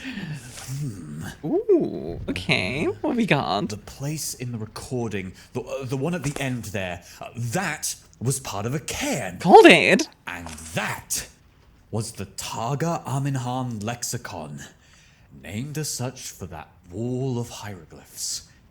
What they found has been used to cross-reference similar finds from across the world. Scholars have been able to find and excavate more territories with a lichen presence, new and old, all using it as a source. Good for him. Cairns in Norfolk? Likely. There are! There are! One near Wolverton. It is assumed to be abandoned since the 60s. There's also one at a place called Sinclair's Grove, assumed abandoned since, oh wow, the 1700s. Hold on, Sinclair's Grove. It probably doesn't have anything to do with it, but you know what came to mind? The freaking bad guy from Mystery of the Druids. Sinclair! Somebody get Halligan on the phone. Oh, and wait. What? What? The War of Iron Age fort? The one near our house? It says they aren't sure whether or not it is actively used. That is so weird! I've been hanging around there since I was a wee lad! Oh my god. Well, best stay wary of that place in the future then. Yeah, although, honestly, so it depends on the Garou. Like, most tribes, I feel like, wouldn't attack a random child just, you know, hanging out. That doesn't really seem like their MO. Don't get me wrong, it would happen by certain tribes. The Red Talons come to mind. And of course the Black Spiral Dancers, but that's neither here nor there. And perhaps check for fur and fangs in that Caracas. Here's another. One somewhere in the area of Fritton Forest, also known as Waveney Forest. Or maybe they're two different forests, I'm not sure. And it's marked as inhabited. That one is very close to Yarmouth. That might not mean much, considering just how the werewolf escaped. Really? True. Well, it makes a lot of sense to me, though. Hear me out. Always! A lake known as Fritton Decoy is in those woods. It was used during both the First and Second World War. As such, a few notable bits of folklore have crept up out of those woods. During World War II, the lake and its surrounding area became a secret training facility for amphibious tanks, as well as a storage unit for depth charges. Well, funny enough, those amphibious tanks are very, very interesting. They were used during D-Day to moderate effect. Definitely worth a look if you're interested in history at all. Reports of sabotage at the lake were found as part of a dossier on the facility. Buildings fell apart. Trenches were ruined. Depth charges were detonated. An entire tank was sunk into the lake. But the perpetrators were never found. In later years, reports of long-necked figures and big cats have made it in the area. Something of a popular urban legend surrounding that place in particular. Big cats, you say, kitten? Big cats.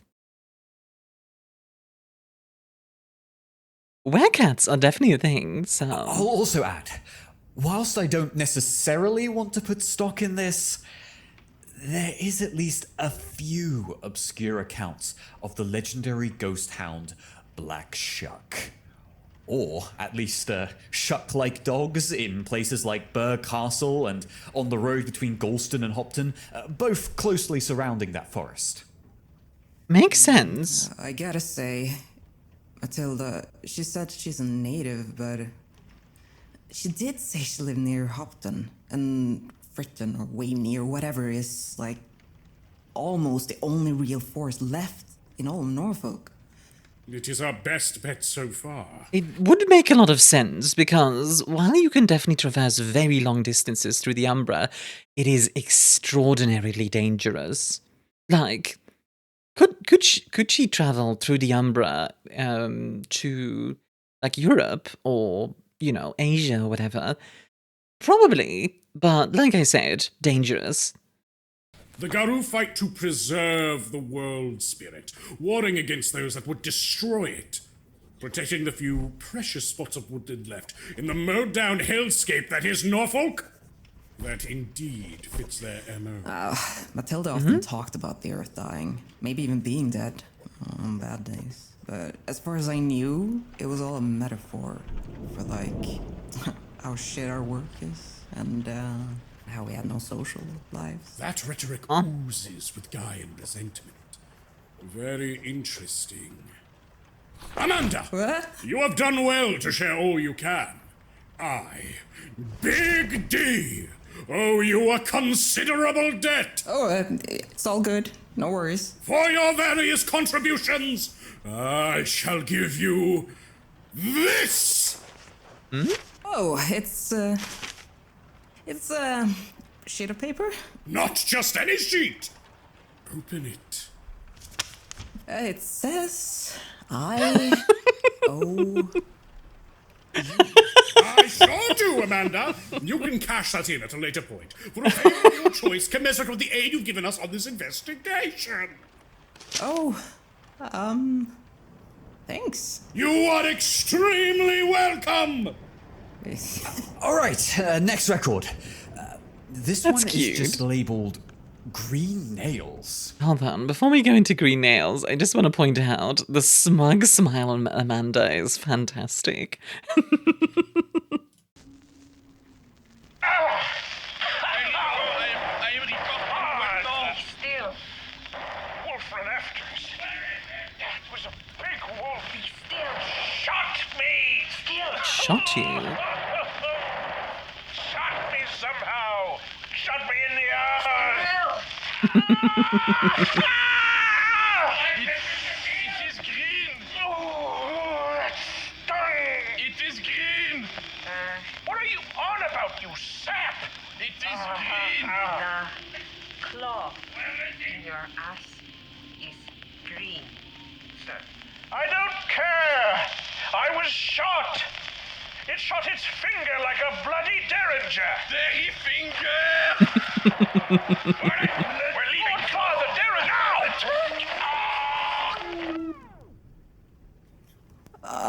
Werewolves can shoot their claws. Did you see when Matilda broke the wall into the security room? Yeah. Yeah, I kind of remember that. I think it might be worth finding out the particulars of the Garou, yeah? Well, you have experienced its sheer physical prowess. You have experienced the mind-altering delirium.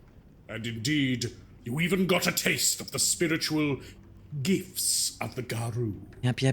They have stronger powers than vampires, even, I would argue. Well, depends on what you consider stronger, but at least physically speaking, for sure. Shifters have powers? Like vampires? Yes, but they're even more mystical, and often far more threatening. Oh, come on! I believe those abilities too come from some sort of compact with spirits. Different spirits can grant different abilities that not only werewolves, but especially werewolves, can use in and out of combat. The Garou that chased them could have been a priest or warden, guarding their place of power. That tracks. Thus, shooting claws was likely not the only ability it had. Fatigue mentions the claw shot in the book. What does he say? Here. It's on a page about a particular werewolf tribe. And the tribe is designated with this hieroglyph. Interesting. He posits that this particular trick has only been seen used by wolves in territories where this particular hieroglyph can also be found.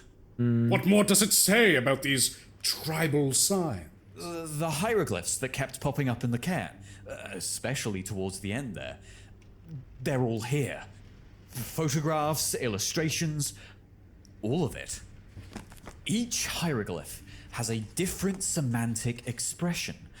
They all communicate something about various aspects of werewolf cultures, and some seem to indicate tribes. Like the Iceni tribe? Iceni.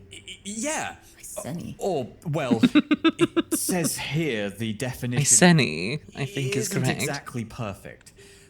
A tribe seems to also inherently be a faith, or a sect, a denomination. Sorta, yeah. Tribe, quite as we know it.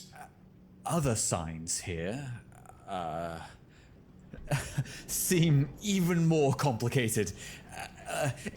Expressed in the Queen's English as a sign that denotes a role in lichen society. It seems to be connected to when a werewolf shapeshifts for the first time. It's also in some capacity connected to the moon, as each symbol is replete with lunar symbolism. Each symbol seems to represent a phase of the moon. Perhaps a role is given to a werewolf based on the phase of the moon when they first turned. Well, that's stupid, though. I've named a child or two through similar rites. I mean, what if they were in space or something? Oh, it's nonsense. Nonsense. We'll carry on. Nonsense. It's funny that they say nonsense because they're actually completely right. They are actually. It is actually based on phases of the moon. Wait. What? Oh my god. Shit. What? This page. Here. I've seen this sign. The what? I think. Which one? Yeah. It's this one. This one right here. The, With the 3 scratch marks. The 3 scratch marks? No. Okay, I'm not being stupid, I swear. You've seen this mark? Yes. Okay, yeah. Holy shit. Listen, I've seen it on Matilda. What? I'm telling you. No. I was literally just saying, I hope she's not a red talon.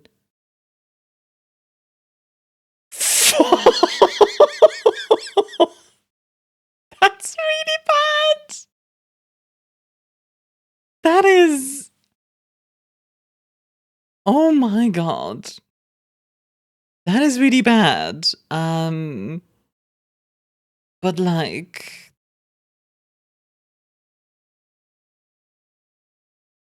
That doesn't entirely make sense to me, I admit. Okay, hear me out, right?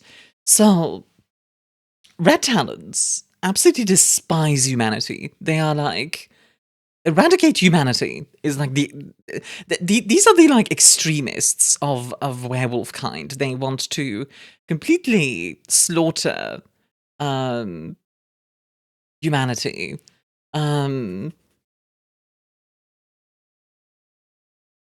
And like,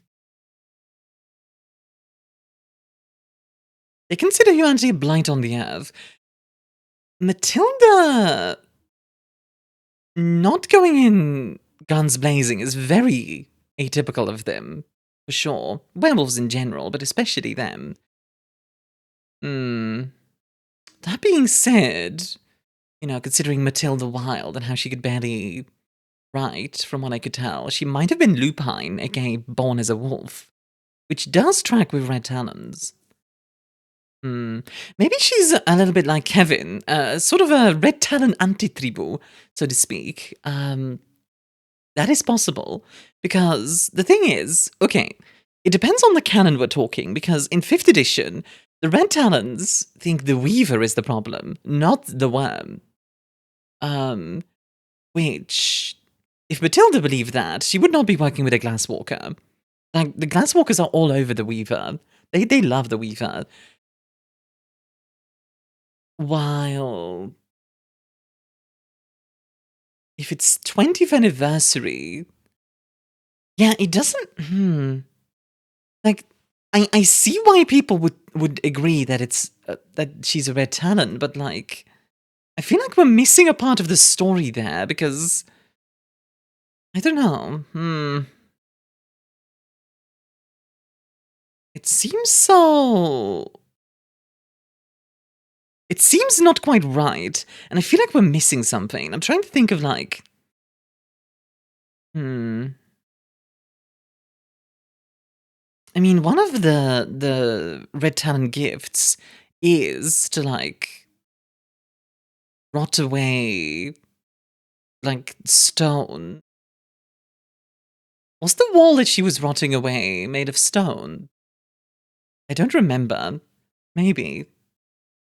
Okay, let's continue, but like, I'm not entirely convinced. On the werewolf? Alright, Matilda, she had these scars. And I've only seen them when we changed out of our clothes, okay? And I asked about it, once, and she said a badger did it. And I mean, I didn't know badgers could do that, but didn't question it. But it looked just like this, though. Like, uncannily so. Are you certain of this? I'm dead certain. I remember it well because, you know, I'm inked up, and I thought it was a tattoo at first. Stupid. I know. Looking at it, that sign seems to denote a tribe. Let me see if I can find anything more about it. Okay, good find. Oh, really? This is what Fatigue's got. The sign here has mostly been recorded in places untouched by humans, Right. such as deep woodlands. Like Fritton and or Wimney? Closest thing we'll get to deep woodland near Yarmouth. Arcanum scholars, including Fatigue himself, have found this particular sign in Poland, Ukraine, Mongolia, Canada, and Greenland, all in uninhabited zones. Of note, they mentioned that this particular mark has had a wide myriad of unfortunate incidents occur around it. Right? That makes sense. Expedition was apparently chased by particularly aggressive wolves for a stretch of 14 miles, with at least 3 people disappearing during the chase. Tracks. Another expedition was found after a time of no contact, ripped to shreds. Also tracks with the red talons. Heads mounted on the tops of fir trees. Oh no. On rare occasions, epithets have been recorded across territories with these wolves, all in various different languages, mind, but some of these wolves have called themselves land warders, dog soldiers, true beastmen, and red talons. Red talon. There it is.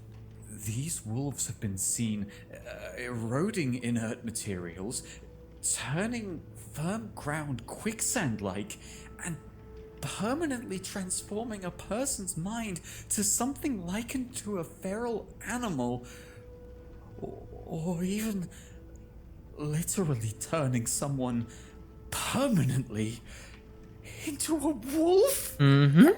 Fuck. That's some very high-end part, So though. much. Horrifying. But generally, it would seem this bloody sign denotes a tribe that orients around intense, untamed brutality. To have such a sigil upon their flesh. No wonder Matilda was such a dour figure. I mean, she did have this, like, mankind sucks thing about her. She had like 20 pins on her jacket that all said, humanity fuck no, and she exclusively listened to something called the Misanthropod. Alright.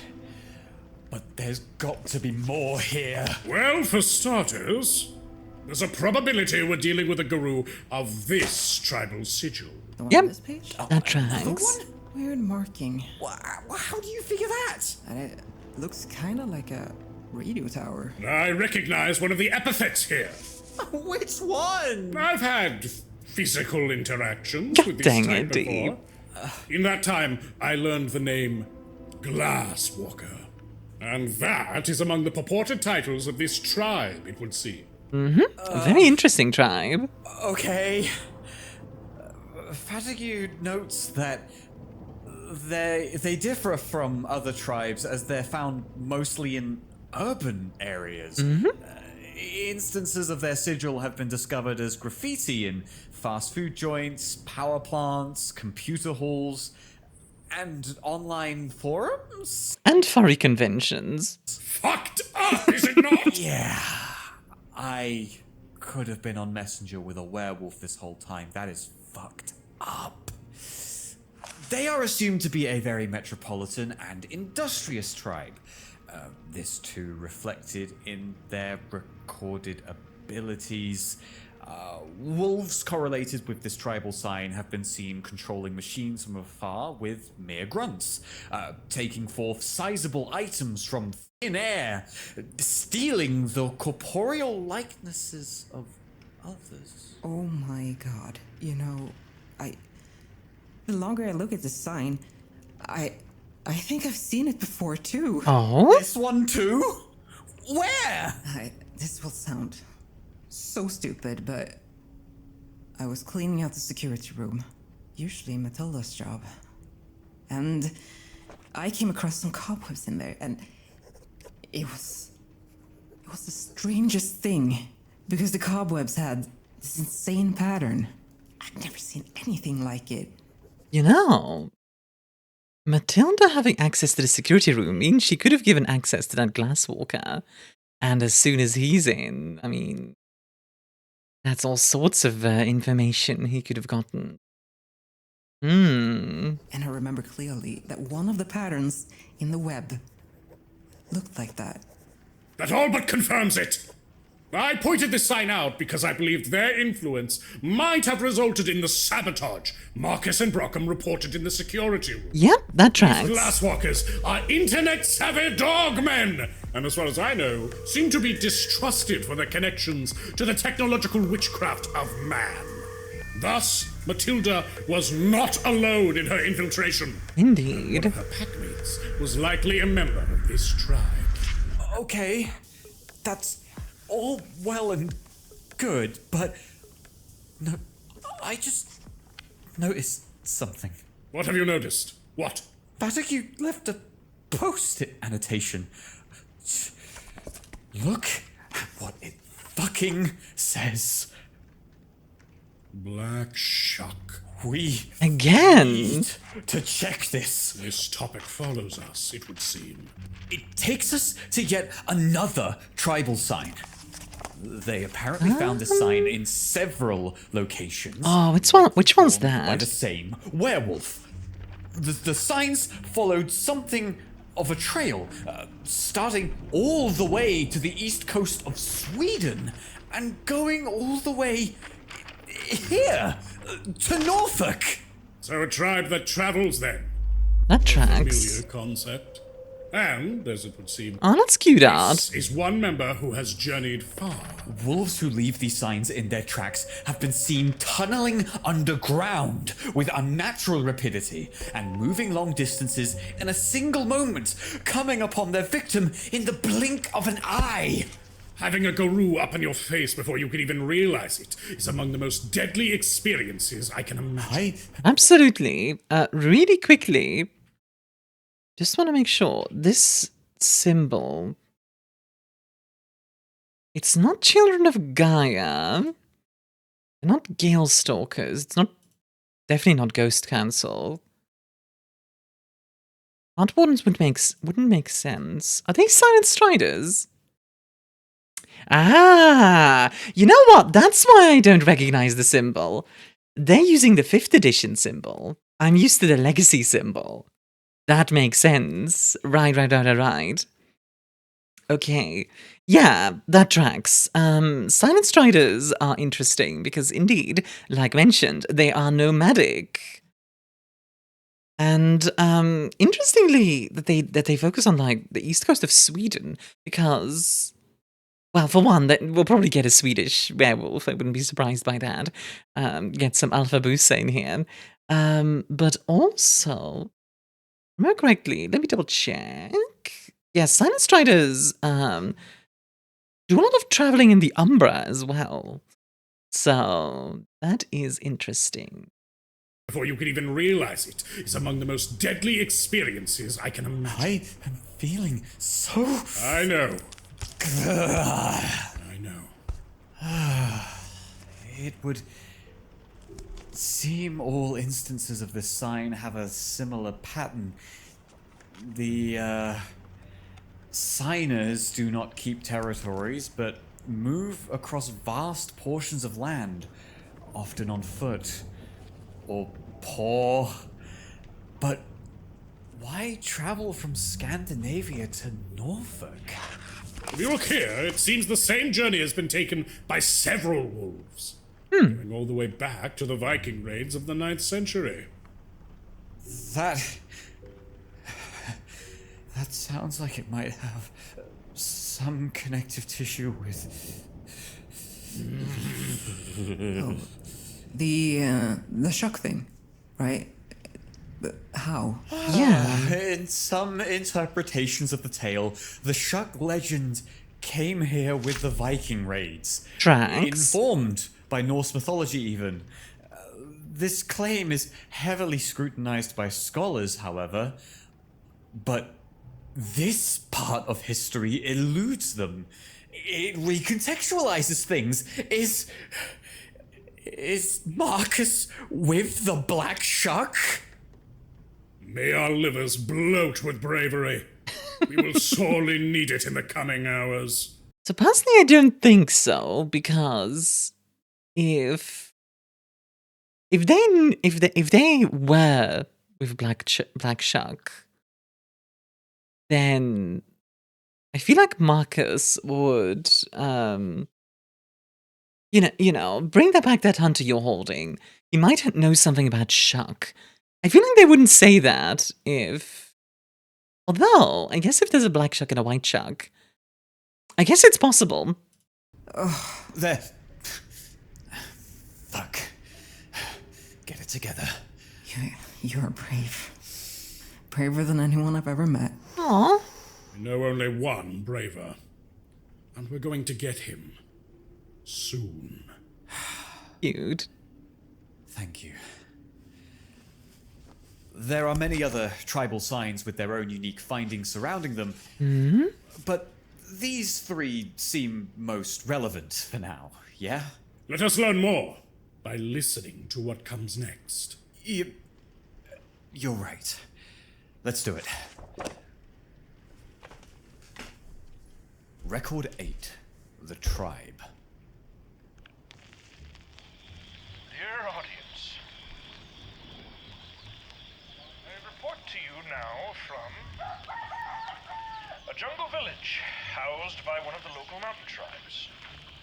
It has been a few days since last, and I need to let it be known matters have progressed quite poorly. Several expedition members have entered Catatonia after the horror at the cavern. To add insult to injury, however, our expedition is now hampered by these jungle people. Actually, really quickly, Fatigue is not affected by the delirium. Interesting. Like, he definitely saw the werewolf, as far as I'm aware. Though, him not being affected, well, it's very possible that he just has high willpower. I wonder. Have effectively erected barricades, preventing us from continued excavations. Merely because you built buildings and birthed children and formed culture and lived here for hundreds of whatever years does not mean God intended for you to stay in our dig site! Ayaw ka maghalin ka para makakutkot na nagyan.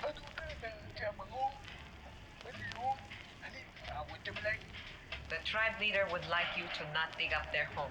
Yeah, fair. Wield the powers invested in me as the voice of Emperor George himself! This poor soul, understand that we need this area depopulation. Cease your obstination, aid us, and we would lead you back to society to be integrated under the local government. A dream! Attain work, earn income, purchase goods! Does it not sound wondrous, tribesman? Good lord. Di ka na magunang sa paghalin. Gusto na maghalin ka para kakutkot na ka mga butang amot sa kapanaw na espiritu ng mga ayam. Minangungin niya. Isda kabigyan. Ikan, mga espiritu kanya ng mga bukid hindi dapat isubuhon. Ang katilikano na malimusin sa tungan na kakiiban niya mga nag-istan niya hindi dapat pagtublagon. Good on the tribesmen to be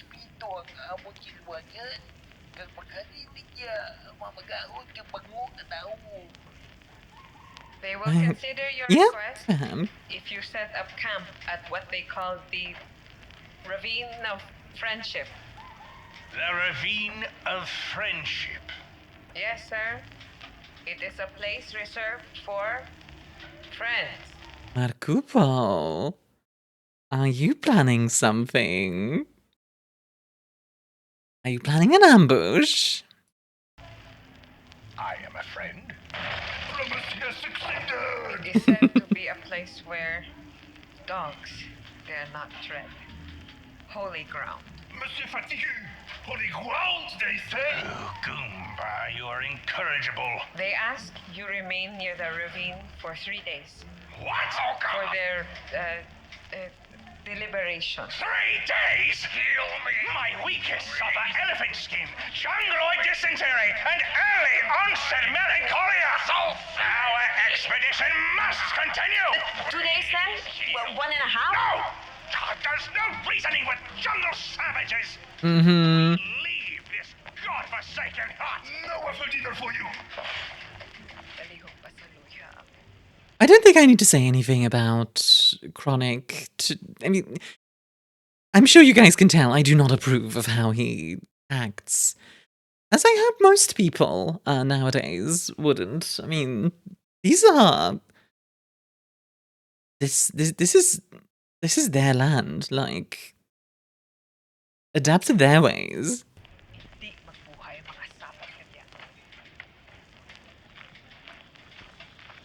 Pascal! What?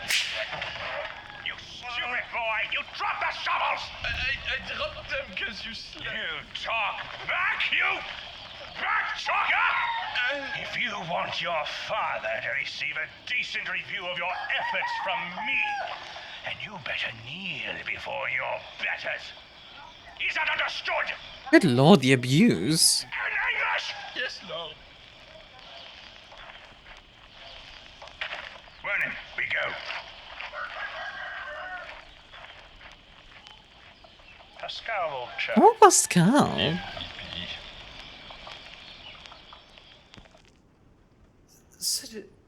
Sadi, what is your take on Chronic? The Elder Fatigue? He seems to be a great proponent of traditional values.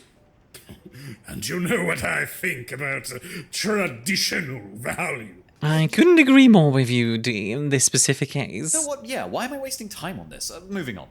Next record. Ravine of Friendship.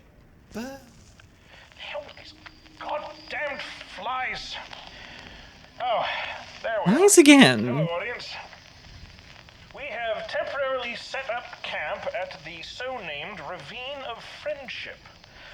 It is nighttime. My Lord Father and uncles have left camp to gorge on the ripest fruit around. Lord Father has proclaimed that the expedition again will continue tomorrow morn, despite the request for a 3-day deliberation period from the tribe's elder council. Now, Mrs. Mark... Mrs. Mark? Mark! Yes, sir? Where were you? Just looking into the ravine, sir. Quite deep. Of course, sir. It surrounds our perimeter, you know. The Lycans should indeed have a hard time coming from just about any direction. Of course. Perfect for guns, though, I imagine. You were the one to translate the King's English to, the jungle language, yes? Daraya, sir. Kina, yes, that. In our negotiations, how unreasonable would you say these mountain dwellers truly were? Young Sir Vernon, I would never want to cast doubt on your father's negotiation skills, but I do believe they had a reasoned argument for stopping this expedition. Yeah, What? I agree. What does that mean? You saw the beast with the green claws. My new asshole is a stark reminder. Those who live here know the beasts. They respect the beast's territory and are never themselves attacked. But those you lead here those who entered and got a closer look than you, just merely being present has had them enter this state of delirium. And those who got a closer look yet Very specific are word. no longer with us. And again, I do not want to cast doubt, but I would suggest perhaps those who live here have a right. Have a right? Our right, I mean. What? How can you be saying this? We're out here to help you. What of your child, Mrs. Mark? Why are you here, Wernon? Well, Lord Father brought me, but I don't see how my specific purpose is relevant. Neither is my child's. In the grand scheme of this expedition, only your father's purpose matters. But you are not Interesting. and you need not follow him. Why wouldn't I? His purpose is not what it seems. What do you mean? Oh. What? Gunfire so near the camp? Come with me. Where to? Just follow me. Put in the next one immediately. Yep, absolutely. Record 10. Taken by nails. Is it going? Being heard. It works. Yes. Who are you people? We are not even here come from. This is a message for the President of the United States. The Katipunan still lives, and its nails Katipunan. of Christ know the true nature of the demons you import into our lands. What? You said... Hold on, the nails of Christ are a hunt org, aren't they? Hold on.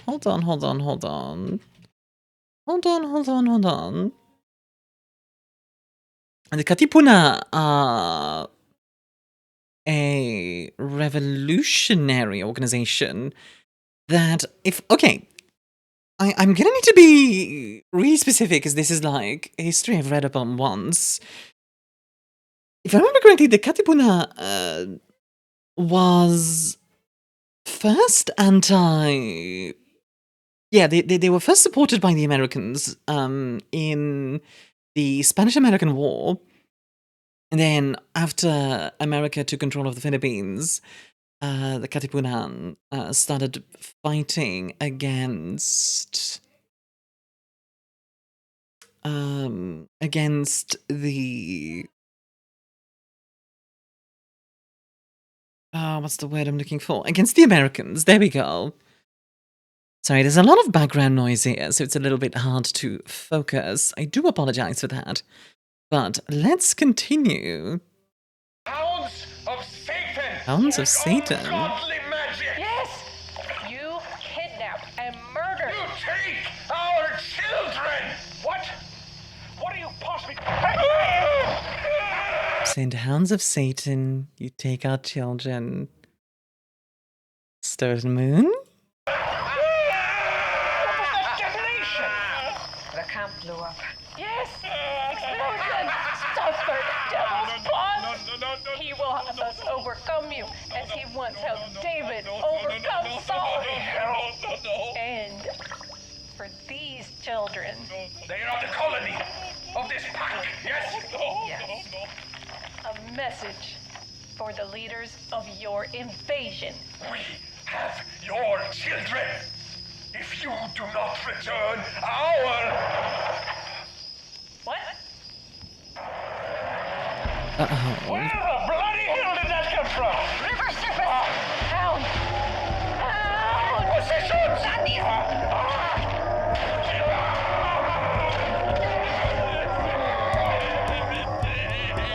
Oh, dang. Oh my God! Okay, let's go back for a second, because that just happened. I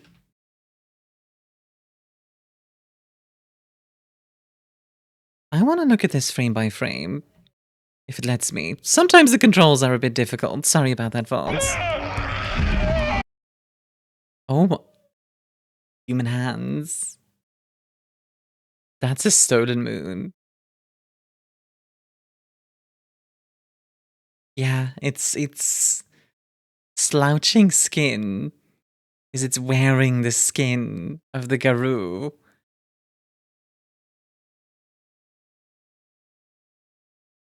Well. That's a stolen moon. Okay. Werewolf. Yeah. I can't imagine anything else. What the hell is going on in these recordings? Who are these nails of Christ? Hunter I'm familiar org. with them from my own time in the Philippines. They're a religious hunter organization operating throughout Southeast Asia, with origins in the Philippines. They target supernatural threats that come to prey from the vantage point of privilege, like those detestable ticks that would traffic humans from these countries. But then, why would they target the Fatigues here? There could be a myriad of reasons, but I care not to guess. I'd rather want to know. Right. Another thing, though. Where did that werewolf come from? I said river surface. It came from the river surface. Out of the Just Umbra. Like how well, you're Amanda. Like how Matilda escaped. Is that another power of theirs? I can shed some light on this, as it is not only the Garou who dabble in, well... Before anything, no, this knowledge is not for the faint of heart. I'm not leaving. I want to, but I've stayed for this long. That you have, recruit. Your fortitude is to be commended. But this might just be the most trying subject yet. And son-in-law? Yes? All of what I just said goes for you, too. This information is existential in nature. It cannot be unknown. I do not care. Anything to save him. Be careful with that, The kitten. Umbra. It is no mere dream. When the light of cognition perceives physical reality, a shadow is cast. And that shadow reality is the Umbra. That is, in part, how it works. And even then, this is just how we make sense of it. It is True. entirely metaphysical in nature, then. Indeed. It follows no law that we can understand. Formed, at least in part, of thoughts, emotions, abstract immateria. Memories. Perhaps it is something along the lines of a signal. Not unlike a radio wave. Untraceably emitting information from our minds into this meta-experiential shadow. Either as some kind of palpable byproduct, or even integral part of the brain's biochemical process. All signals connecting everything in our shared experience of reality in ways we cannot fully see or hear or sense with our limited perception. But even then, that is still only guesswork. Here is where the animist ways of the Garou originate. Much like druids or faefolk who worship the world spirit. They have this connection to the Umbra that we cannot even perceive. Like those shrimp who see colors that our brains cannot register. And so, trying to explain the Umbra to you is not possible for me. You'll have to experience it for yourself if you want to know. I think a good analogy for the Umbra, for the 40k fans out there, is the warp. To some degree. The Umbra varies from location to location. You have, you have the astral reaches, which is the stars. You have the underworld. You have the dreaming, the web. You have the lands of the worm. There's so much in it. There's the dark kingdoms of like obsidian and wire and so many other things. The Umbra is perhaps the most fleshed out thing in all of World of Darkness. And you could, like, just like the World of Darkness itself, you can read up on it in it quite a bit and still not know a fraction of all the things in it. Which is great. But you are not ready. I am ready for... No, son-in-law. Even the Garou fear and respect the Umbra. Absolutely. I have greater fears. You are... Cool. Yes, but foolish. Let us instead discuss this more practically. What can we know about the Umbra and Matilda's use of it? Well, for one, Matilda did enter the Umbra through the reflection on that puddle. It is possible to enter the Umbra in many ways. Occam, for one. Did you know his pendant allows him access into the Umbra? His pendant? Does he use it? Of course not. Too dangerous. Very But dangerous. it does give me... I'll discuss that with Occam. I wonder if we're going to get a little bit of a parallel with Empress Tex's speech device in the upcoming episodes. Sorry, I feel like I'm comparing to TTS a lot in this one. I do apologize if that bothers you, but like, in TTS at one point, the Inquisition and a bunch of other folks end up having to like do a trek through the warp. I wonder if there's going to be a little bit of a similar kind of idea with a trek through the Umbra. I could see it. It was also through the Umbra that wolves are able to use many of their abilities. The abstract and lawless nature of the Umbra often has a terrible effect on the material world. True. So, the ghosts, or, spirits you mentioned. Is this shadow reality where they live? Bingo bongo! And those with the know-how can channel the spirits that exist in the Umbra. By acting as a bridge between the Umbra and the material world, they're able to emit the effects of the spirit's power. Exactly. To wondrous or terrible effect. Then why don't we learn how? You think you could just learn that? I love how Kitten's just like, alright, I'm just gonna learn magic. Like, I respect it, but it's not exactly a short-term thing. I am willing to do anything. No. Learning that will take too much time. It will demand a stranger's aid, and it involves too much tampering with the Umbra for a mind such as yours. Absolutely. I cannot stand being without him like this. I will do anything. Son-in-law, all these feelings, this morbid grit emitting from your mind, they too become spirits in their own right. Oh, what does that matter? These spirits, the spirits of your own suffering, the suffering of others, the suffering of the world. It, in an amalgamate cesspool of evil, hatred, dogma, and despotism, growing and boiling over with malevolent sentience, it comes for us. This evil spiral that grows ever deeper. Even now, as they gnaw at your soul, they want more, and they would eat you whole should they get the chance. And I do mean that literally, should they make it back with you into our reality. And they are everywhere. Yeah? Why? Because the world is bad. Do you understand?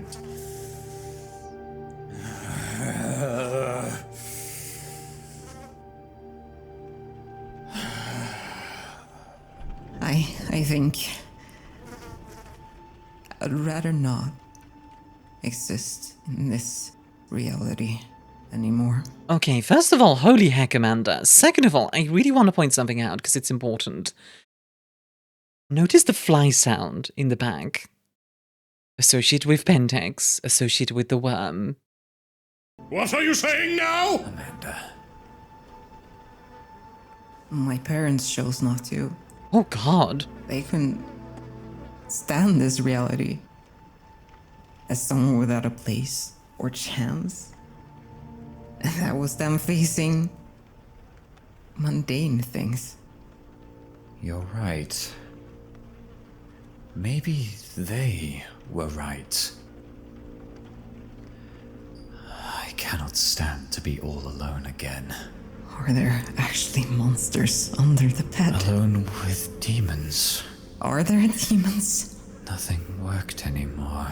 Can I be possessed? I was possessed with guilt, hatred. How do I know I'm not already? I was too young to be so alone. Nothing works anymore. My future was buried with them. Is there a god? There are no good gods. I will judge my whole life, my every action, my every thought. My future is buried with them. Am I going to hell? I will be buried with them. Will I get murdered in my bed and suffer infinite torture? Oh my god. This now!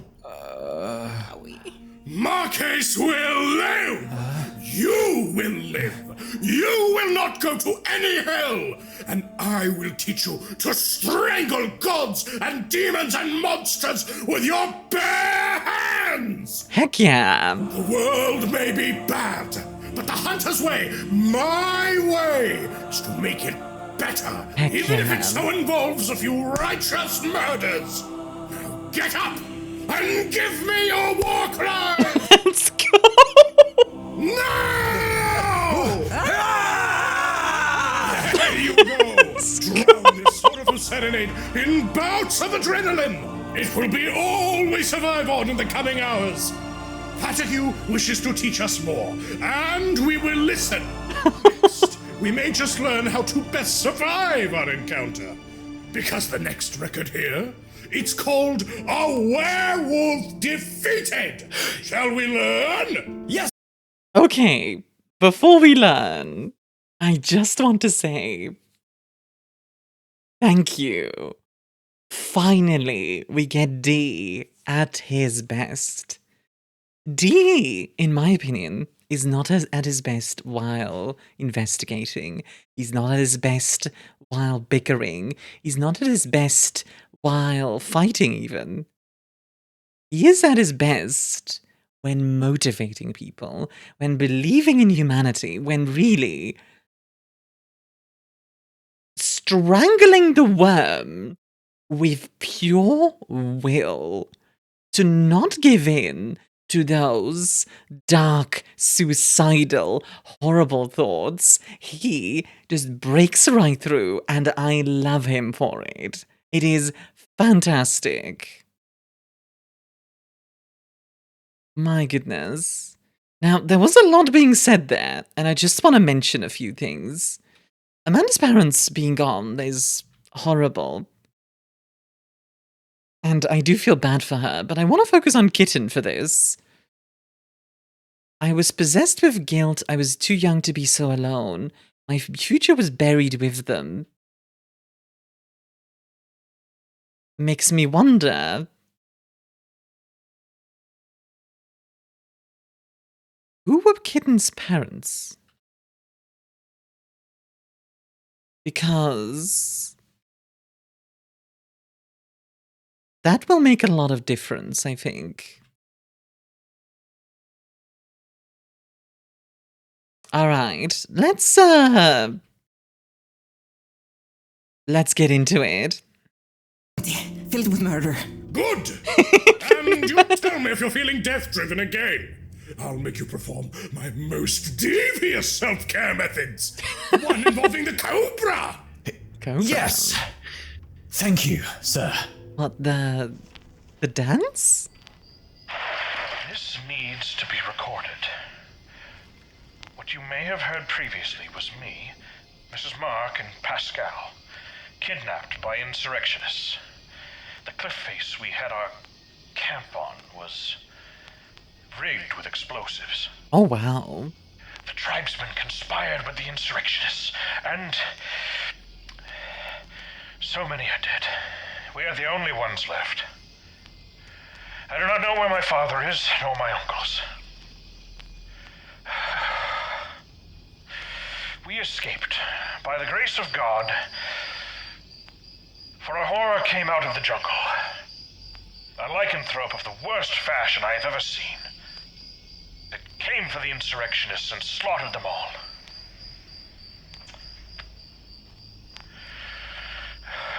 But we escaped, though Pascal was hurt by it. He lost his eye. So callously, it tore his eye out before we ran. He sleeps now. We put him under with what we had. But that demon, I fear it might still be here somewhere. Father! Vernon, my lad! Father! Vernon! Oh, my boy! My boy, he's safe! Praise God! Good to see you, Vernon. How fare you, my son? Father, the insurrectionists, they took us. But a lichen fiend killed them. We escaped. Fortuitous. Neither I nor your uncle were harmed in the blast. We did not die. I might also report the leaders of the mountain dwellers all lie dead. What happened? They were murdered by a lichen. He Right. after us, his messengers were so callously thrown out. And like a fox in a chicken coop, the lichen merely followed its nature. Sure. Yes, a regular Sodom and Gomorrah. Savages killing savages. But, hunters that we are, we found the lichen, and we brought it down. Oh? You did? Come! Let me show you. Interesting. How? Let us find out.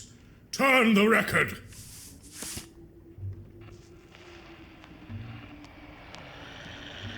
Radio audience, this truly is the find of the millennium. A lichen, captured by my Lord Father, Chronic Fatigue. Keeping her down was not easy. Goomba was with us. May he rest in peace. Oh, wow. But his faith was true.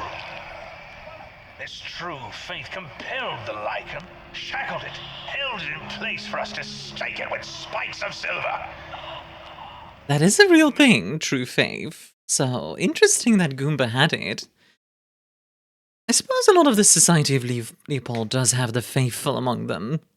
Note the lichen's corrupt humors as it grows lost limbs again and again. But the speed of its recovery can be halted. A lichen can survive even without its head, but damage it enough, and the rate at which its flesh returns will not keep up. And silver, the Lord's pure word in material form. It stabs into the flesh of the lichen, and true wounds are shaped. Ones it cannot heal, ones that can kill it. Absolutely. It shifts its shape like water flows. Wolf, man-wolf, human. She is injected with the heaviest possible dose of opiates. The shifting has not been deliberate. Her claws, they are green. This creature is not the culprit. He did not take my child. How do you know? The culprit had no claws. The one that took her had slouching skin.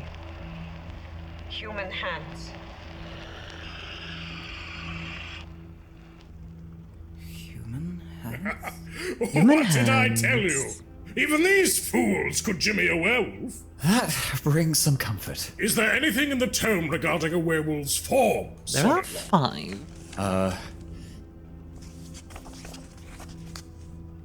Yes, there is. Shape shifting. There's a whole section here exploring the Let's see what they concept of say. lichen as a shifter. Its ability to shift between several very anthropic morphal states. What? Different forms, to be clear. I've witnessed the Garu shift between 3 forms, as mentioned by the Elder Fatigue. The human form, the wolf form, and of course, the hulking, vicious war form. Yeah, those are three main ones. Did seem to have a fourth wolfman form. Very similar to the humanimal type vampire. Rocking wild sideburns and Ape Boy's memory. There's an ape boy? R.I.P. Fatigue does note the existence of at least that's 3 good. forms, potentially 4, reaffirming the Wolfman form idea. Potentially even 5 with a theoretical direwolf form, and Also a thing. maybe even 6 forms as suggested by what is considered a fringe scholar in the field, claiming to have seen a wolf with human feet. Wait, didn't I mention a wolf with human feet once? What the? I think I did. Maybe like back in like chapter 1.1 or something. Oh my god. As an aside, love this. This is peak. This is canon in my mind now. I believe it featly. Deeply. He also cites other scholars who believe there are no such thing as modal forms, but rather a diapason of variable states, ranging a full, gradual spectrum between the wolf and the human morphal states. In real life, I would actually agree with this. The idea of like, you know, you have a sort of spectrum that you can like take part in. I think that would make sense to me. That being said, obviously for gameplay purposes, that's not very feasible. But in real life, absolutely. Oh fuck. What, son-in-law? There have been reports of not only the classical wolf shifters, but also those that take shapes more similar to dogs, bears, and, as he can personally attest, large cats. Holy shit! Does that explain the myriad of stories about big cats here in Norfolk? There have been alleged sightings of panthers and pumas and other large felines, like folklore going back as far as medieval times. It's very possible. And confirm the existence of the cat shifter. You can? Yes. In fact, I'm more familiar with these werecats than I am with werewolves, funnily enough.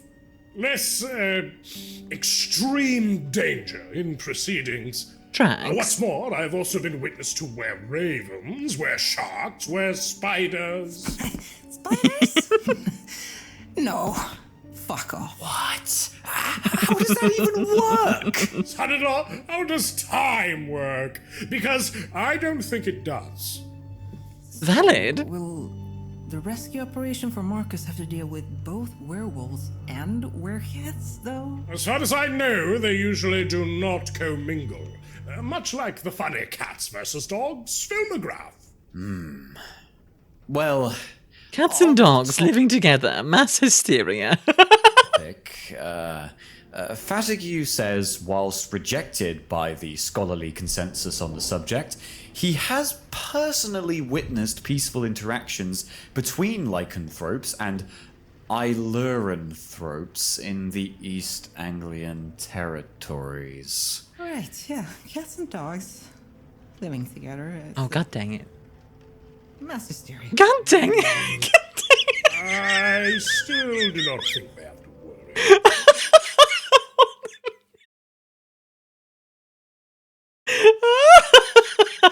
Why? The werecats in Norfolk are... You know, maybe I'm just wrong. You're doing this right now? It is simply irrelevant. What is more relevant here is that other notable thing established. They managed to defeat one. True. So let us collate our details on killing werewolves.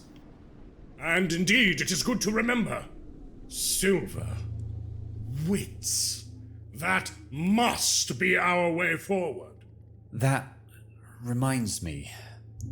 Back during our talk in the kitchen, you mentioned a compact with the moon. Oh, yeah. I take it that it has more to do with the spirit of the moon than the actual physical moon. Of course.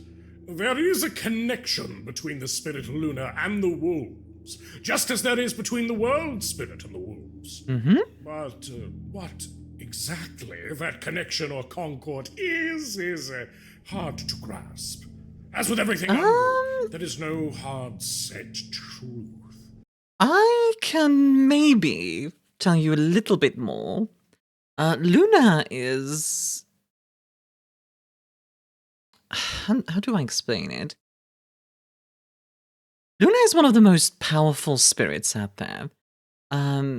If you think about, like, okay, for Garou, everything is a spirit, right? Let's say there's a type of spirit called a Celestine. Celestine are sort of gods, at least on that level, if that makes sense. Luna is one of those gods. Luna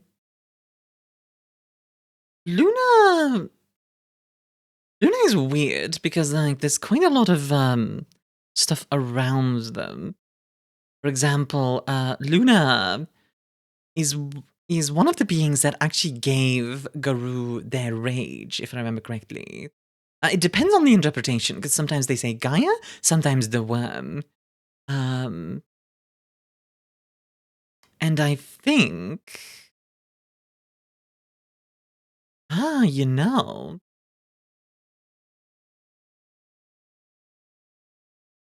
That's also, like, there's also the Moon Bridge. Which is not necessarily what was happening with Marcus and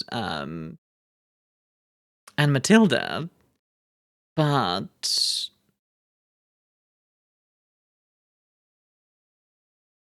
a moon path might be used. That's something for the Umbra. Sorry. Anyway, sorry. I'm like I'm kind of like veering off into like separate stuff. I do apologize. But I do know the cat people, the werecats, are also tied to Luna. They're not... I don't think they're as tied as the Garou, but there is definitely a relationship there. It lies not within the purview of human perception. True. But it is, at the same time, a reality. And it is there for them and us to use. I mean, as the Chronic guy said, the wolves can be killed with silver. But what does that mean? I believe it is the only real way to kill a werewolf. Past, perhaps, launching them into a volcano. Maybe. Unless... I mean, if you nuke a werewolf, they'll definitely be dead. We have no volcanoes here in Norfolk, so silver will have to do. There are no volcanoes in Norfolk. Oh, what does that mean? It means you need to go look into the Umbra. I thought you had lived here all your life. I have! And you erupt with their propaganda. Who is they? Big Hill, of course. Next. It is here that I shall chronicle my experimentation with Timothy Leary's newfangled dream liquid. Here I go. Oh!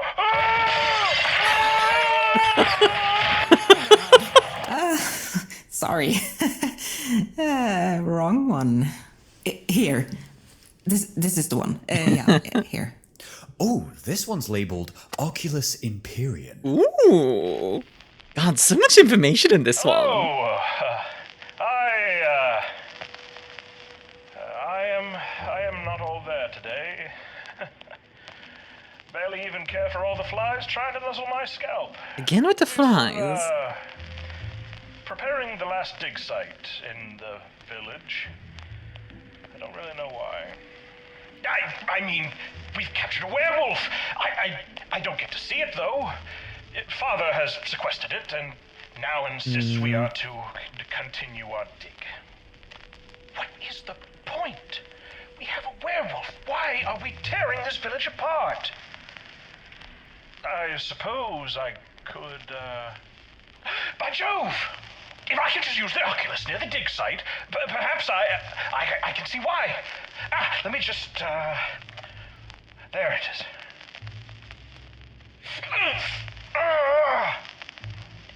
catching onto my eye. It never gets easy, I'll tell you. Now, it's quite late, so I will have to sneak out. Here I go. Well in, my boy! Father, I was just, I am happy you are awake, my son. You... walking the Oculus? I'm sorry, I wanted to see the dig site. With the Oculus. My utmost apologies. Listen, my son. This trip, it has been quite an adventure, has it not? It certainly has, Father. I say this with no small modicum of pride.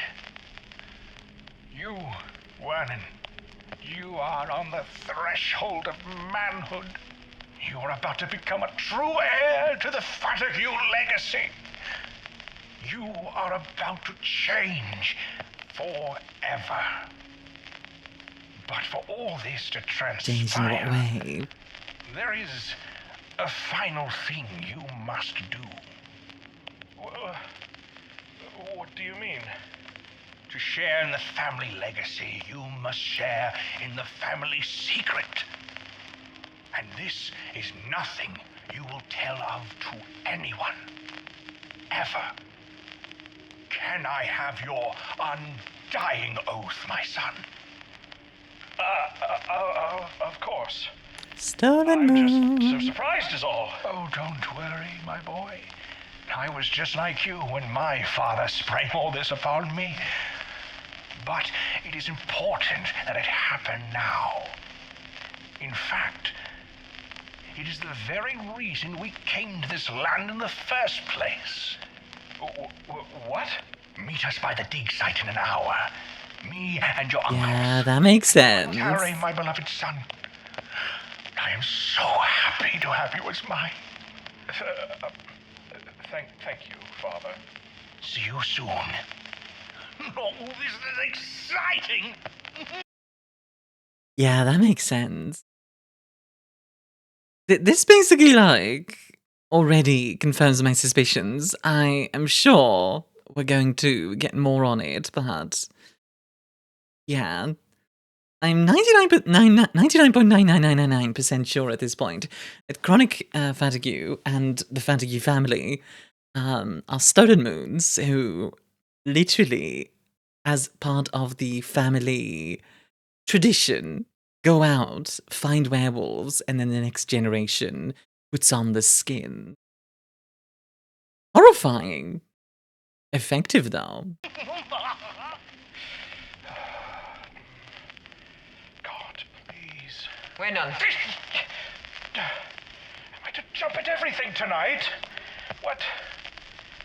What is it? That strange eye of yours. Yes? What did it see? I saw Wolf in my father. Yes. There it is. Did you know? It is why I am here. Your father took my daughter. Go where they are. I will follow.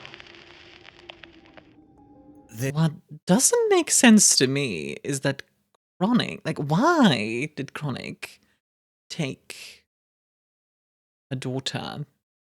Wonder. This. The fuck? What? Chronic. What a fool to allow all this to be recorded. Absolutely. Sure bloody is. Next record. The family secret.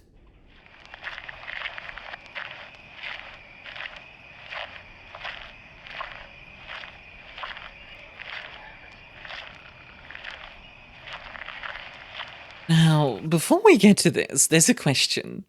Did Fatague go along with Chronic? Or with Markupo? Wernan!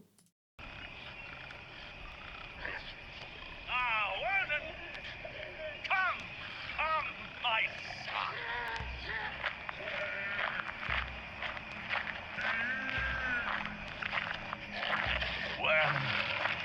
Father!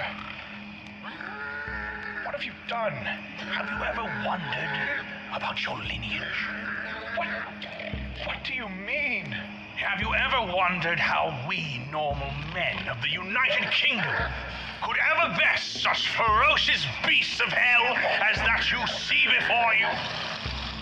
No mere man could.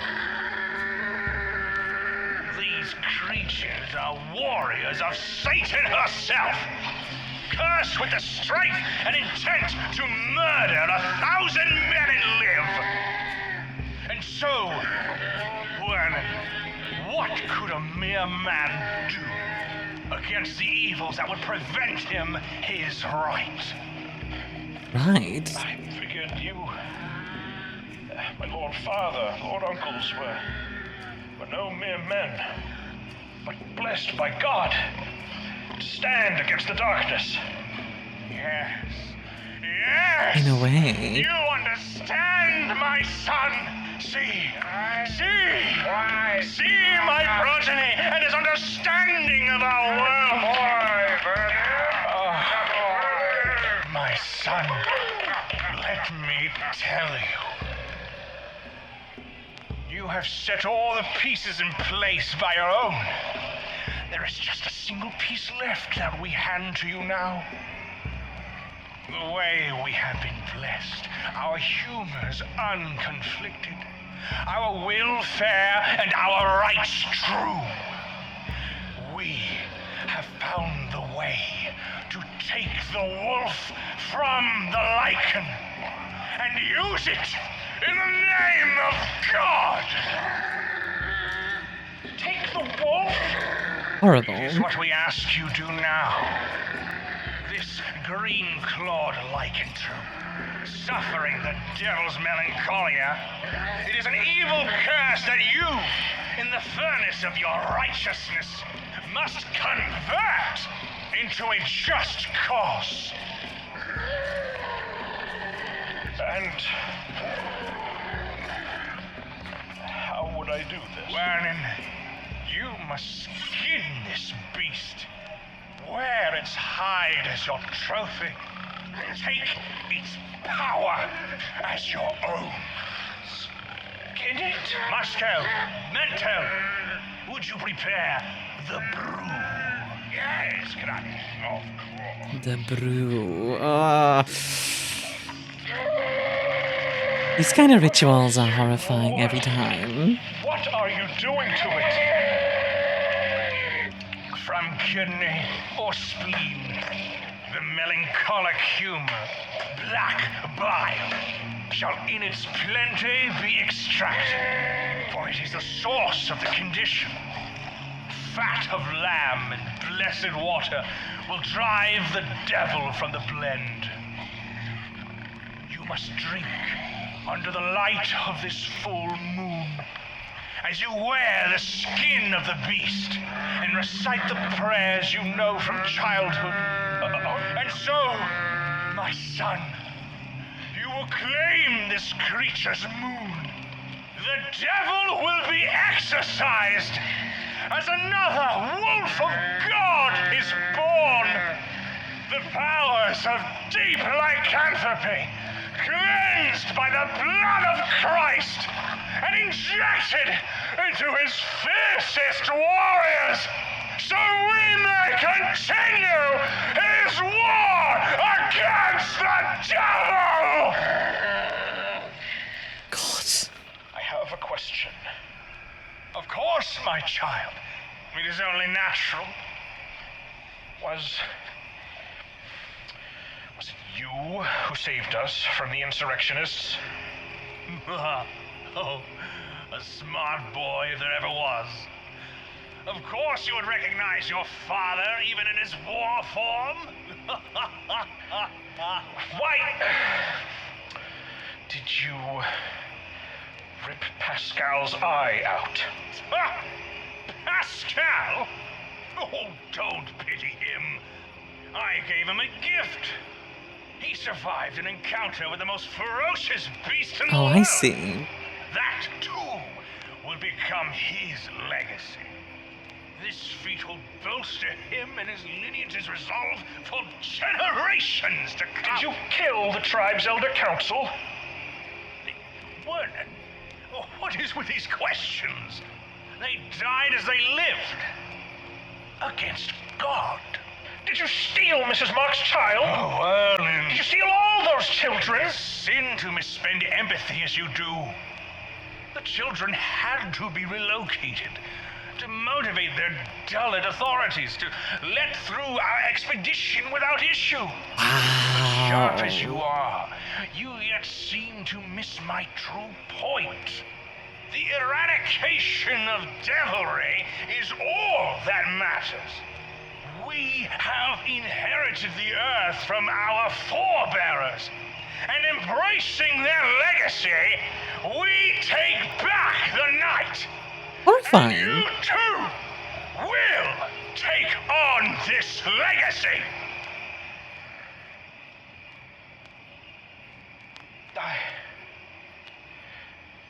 I can't.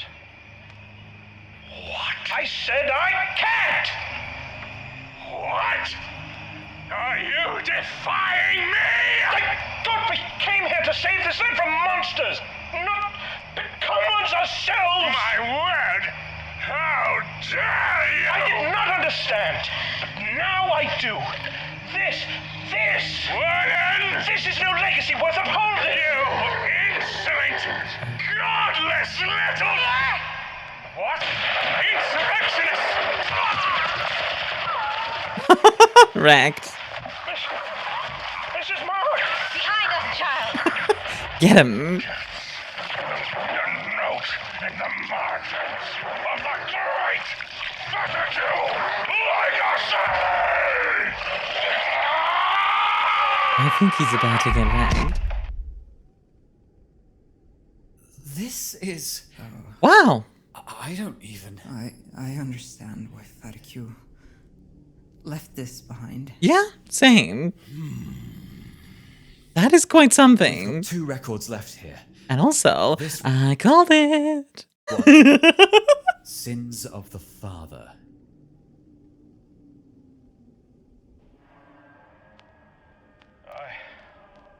Well known.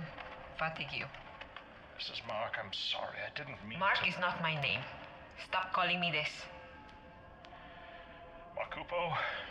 Neither is Markupo. My real name is Waida. Why then? Where are we? We are in a church. Are you not insurrectionists? We are. But our cause is to fight the supernatural abominations that would invade our land. Such as your family. Under the nails of Christ? What happened to them? How did you survive? Our wits. The pit they dug served as a perfect trap hole. We managed to unleash the green-nailed one. Its vengeance was fierce. But we got the final blow. Silver. We took what your Leopoldite guards brought. Ironic. Indeed. Claim to be a wolf of God, yet still be killed by God's silver.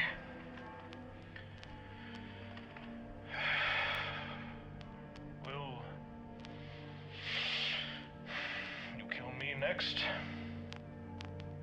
You have committed grave sins against the Philippines and their people. The reason you invaded, the reason you disturbed the mountain, the reason you killed so many, the reason you took our children, was to turn you into yet another monster. You were their legacy. That's true. I never wanted to be. I wanted to learn. I wanted to help. I wanted an adventure. Of course, sir. And your childish wants cost us greatly. I understand. But that is just it. You are a child. A child, indeed. And children are all our future.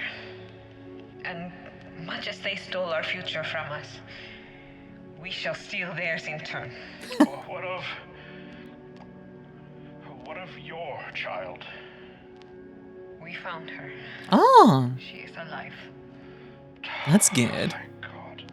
The rest we found have been returned to their family. Those left without family, we have taken in. But all these children, their legacy too is set. My daughter will never know a normal life, as much as I wished it for her. And neither will you. What must I do? Can I just say, I think it's fantastic that Vernon's immediate, like, maybe not immediate, Vernon cries and is a bit of a child for a moment, and then asks, what must I do? He wants to make amends. That is wonderful. And I think that's the person who we later see. Ever cleaned the bathroom floor, sir? That's where. Oh, okay. Have you? I haven't. I haven't. You'll be down on your hands and knees, scrubbing, scraping, and scrubbing every corner, every gap, every tile until the very skin on your fingers comes off. Comes off like the filth and sins of your forefathers. How? How can I ever possibly make up for such things? The same way you'll clean that bathroom floor. One tile at a time. Yes. Thank you. Thank you. Take our new son away. I do feel bad for the guy. Like, Vernon was never... Vernon never had bad intentions, right? He was childish. He was influenced by a lot of bad influences. And the good thing is, he can learn from that point onwards, right? He can become better. But I do feel bad for the guy, because, yeah, he never wanted to become a Stolen Moon. I'm kind of glad he didn't. I was not quite expecting. They managed to do it. Mm-hmm. With Silver, they beat back those creatures. I mean, there was hope. There must always be hope. There is a single record left. Legacy. In case there is anything else we can learn.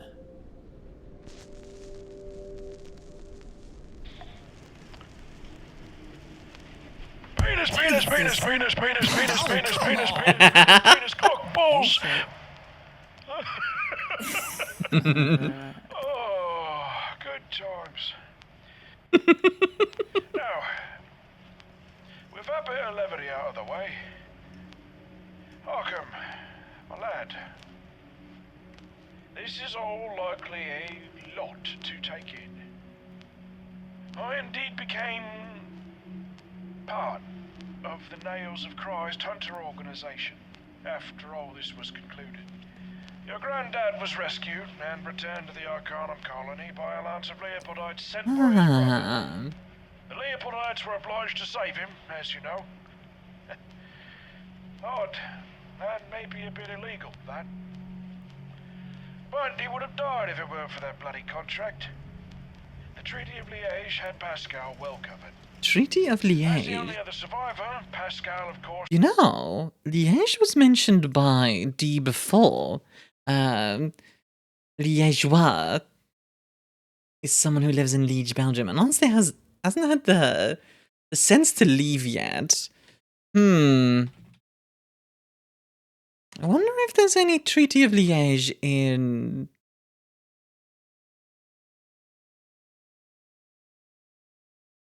World of Darkness. I don't believe there is, so this might be something that Under the Parenting has invented. Thought I, too, was dead.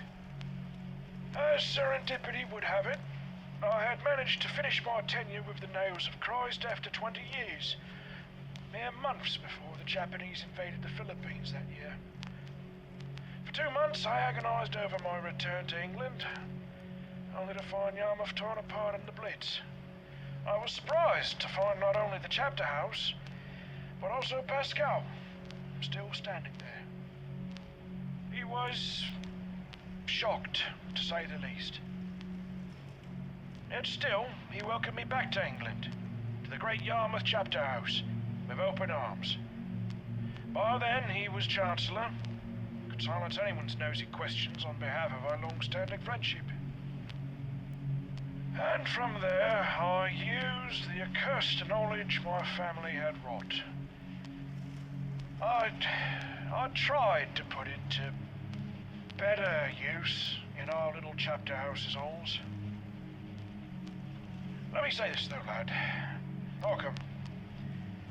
What you have tried to turn the chapter house into, it is a small revolution unto itself. My love and respect goes to you for your attempts to improve upon the legacy left to you by our granddad. But even so, I've had to look out for my own legacy. Malcolm, I have embezzled and moved Arcanum funds, data, and even artifacts without your knowledge. I have used the Great Yarmouth Chapter House to funnel these items into the hands of decentralized hunter organizations in Southeast Asia. I have been doing so for the last 50 years. What? I do not ask for your forgiveness. I regret nothing. This has been my penance. Those children my father orphaned, I made sure to give them as much as I could give. A few are still alive, and in the years since, I have been glad to know them as my real family. Aww. Marta became the only real mother I ever had, and her legacy is what I have snuck into the venal halls of the Arcanum. A noble heritage that made me who I am, and one I presumptively suspect has passed on to you as well, even if you haven't quite known it. And I now tell this to you because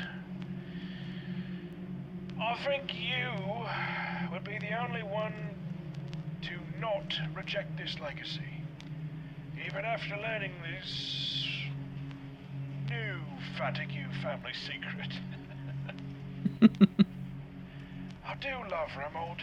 New fatigue I believe there is good secret. in him, but his inheritance is a haunting shadow of what was once my own. And I know you Blacklaws have a contract with the devil already. But I advise you now, do not continue to serve the interests of the Coalition. Hold on. Blacklaws have a contract with the devil already. Well, well, well. Interesting. There was a figure mentioned in the creation of the chapter house, known as the landlady. You guys think that might be the prince? Makes sense to me. I mean, the regent so far is the only one we kind of know anything about. The prince being even harder to find. Makes sense. The Coalition? Don't give them your time nor your resources, especially insofar as it further emboldens the private interest what turns its wretched gears. Its endless pursuit of power, expansion, growth by any means necessary, it'll consume us, lad. Just as it consumes any interest for security they might claim their workers for. Pentex! Pale, ghostly shadow of my father's legacy. An empty sleeve pointing at us with a long, dagger-like finger. And now, my boy, this is the sad truth, as I understand it at least. The power they wield to further this sick want for growth beyond any reason is provided for them by ancient horrors beyond reckoning. Something what deceives the hearts and souls of men, where faith and work and need all in its finality merely contribute to the world's decay. There is nothing in any book you have that could truly explain the force of entropy we contend with. It is a thing even the werewolves that grew fear and war against even now. Oh, I've seen it, lad. Stared it in the face. It's apocalyptic. Welcome. Do not let it in.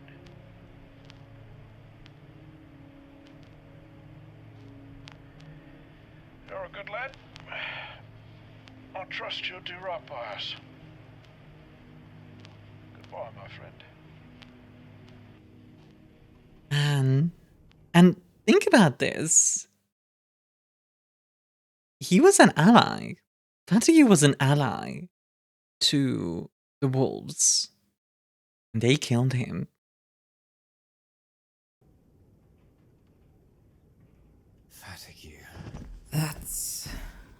That's a lot. I might have more questions than answers, actually. The Coalition. I told Occam myself not to get involved.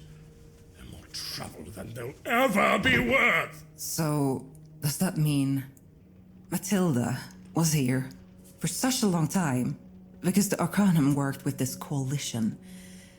Specifically because the coalition contains, like, the Gargos guys? Yeah? These modern corporations and the labyrinthine bureaucracy betray me yet again!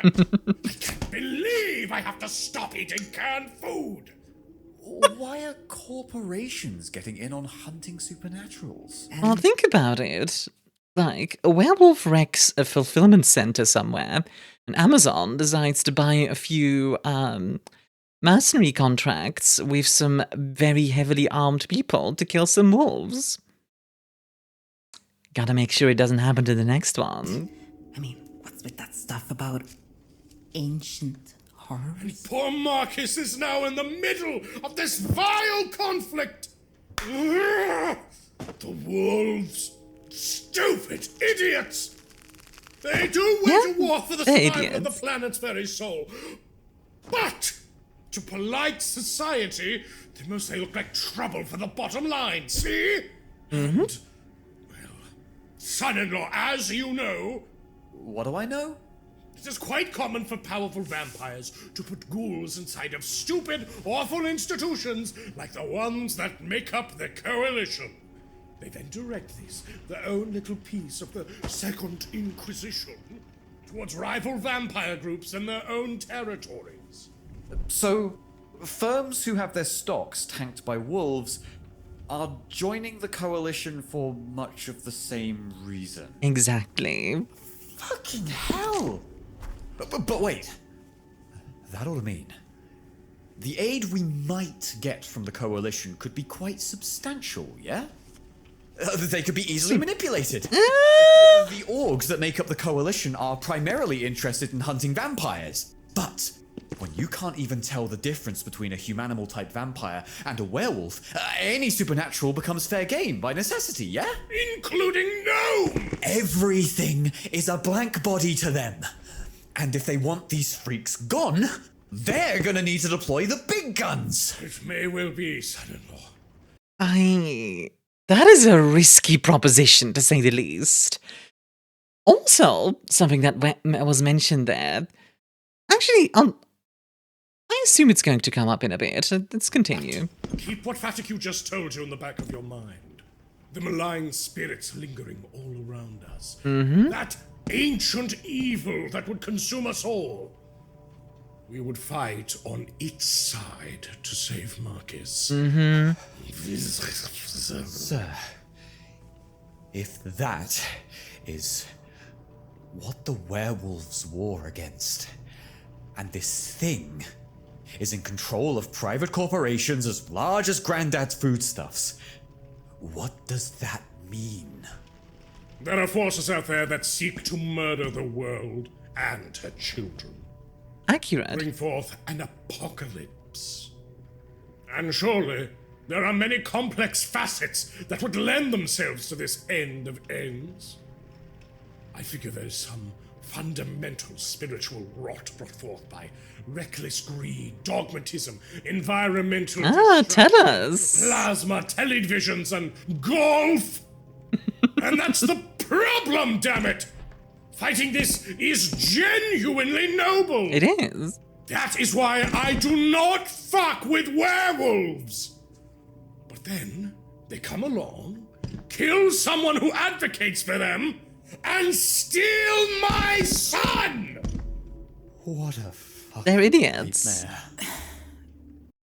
So, I suspected this was going to come up, and in my Cyberpunk 2077 roleplay that we've been doing on Twitch, I've been talking a lot about how Johnny Silverhand has a lot of the same issues as Garou, right?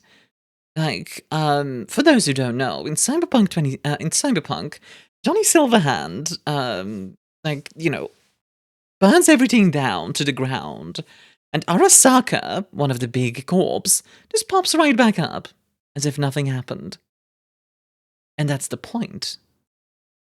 That's the problem. You can slow the machine, but unless you build something in its place, unless you form alliances, unless you make networks, unless you make something that will last, it won't matter. A fire rages for a very short time, and it's always put out. And then the forest can start growing again. And just like a forest, the worm can go and have some very, very deep roots. I mean, what the Fatigus did, though, to me, that was also very evil. Yeah? Well, obviously. But that can't matter right now. I'd team up with bloody chronic fatigue if it meant saving Marcus. I don't know about that. I cannot agree. I can't say I blame you. Not after everything we learned today. Good on you, Amanda. Marcus means more than the world to me. I will tear open hell if it means I get him back. We are all poorer today. From the dogmatic to the colonial to the corporate crusade. They are like heads of a hydra. And whether indirectly or no, we all here have suffered tremendously at the calamity in its wake. Absolutely. We know in our blood it is evil. But now, we have to join in another crusade. Become another head. Can't we cut ourselves off after? We can try. I guess I'm not eager to team up with the forces of evil, but that doesn't mean that I won't help you guys. A wise, Good on you, Amanda. kind decision, Miss Bergamot. But I am a little worried about Amanda. There is a character arc that I can see for her, and it is not a good one. The character arc would begin with her as she is right now, a good person who wants to do the right thing. And then Pentex gets its claws in her, and she drops down into the abyss of rot and decay and horror. I worry for her, I really do. But, on the other end, she could become quite the hunter. We'll have to see.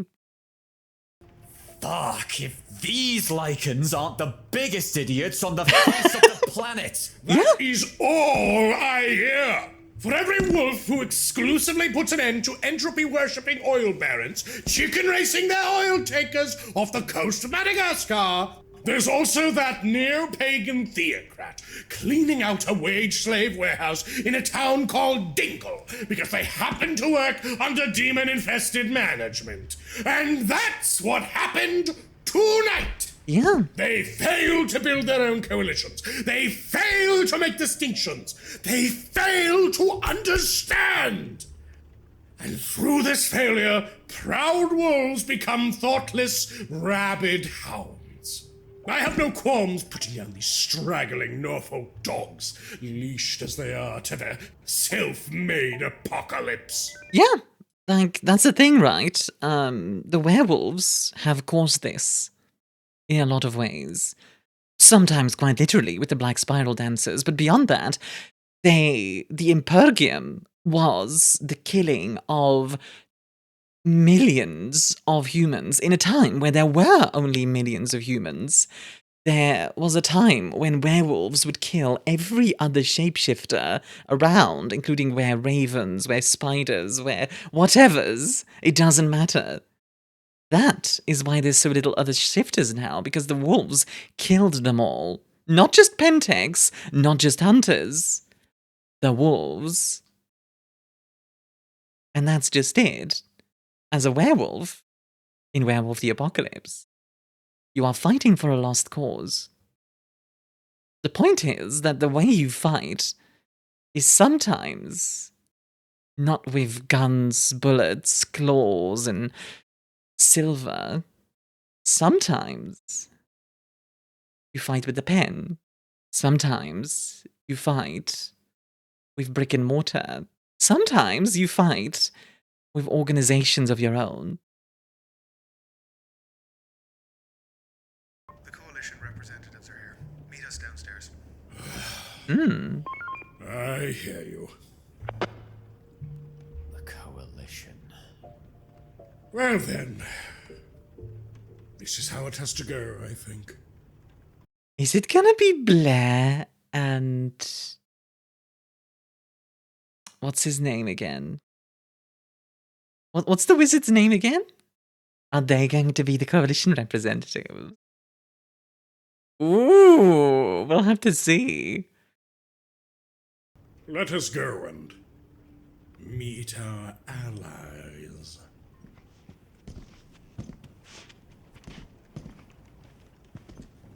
Fantastic.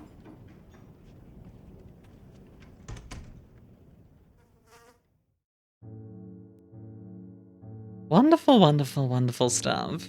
Now, I have heard that apparently there's more stuff in the credits itself, so I'll let it play for a little bit while I yap. What an episode! Holy! And a long one, too. I think this video ended up being like more than 3 hours long. Oh my god. Goodness gracious. Okay, well, lots for you guys to talk about. I, as always, I love hearing the comments and all that stuff.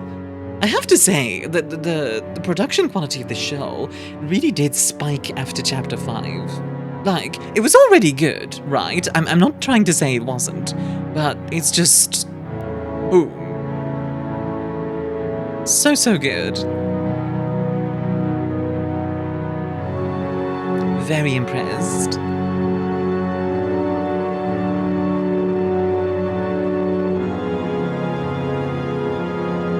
Best cousin recall. Ja, Ortegon as the nails of Christ.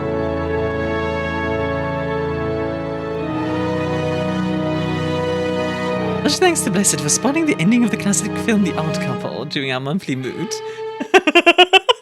Nice. And the members, of course. Good lord, it's so many.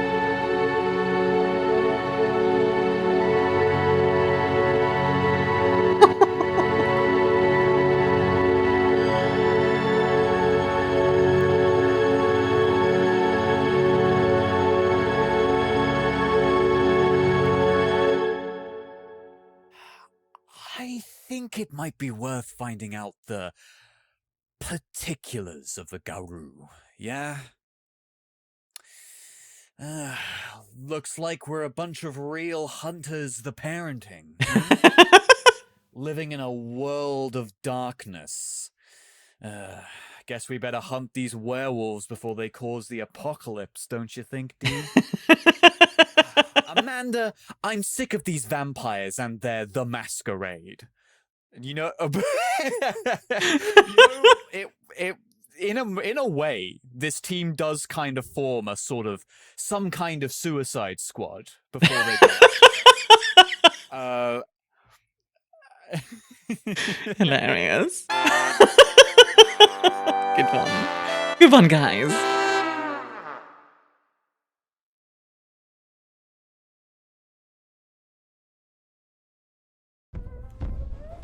Get some Carl the Deranged.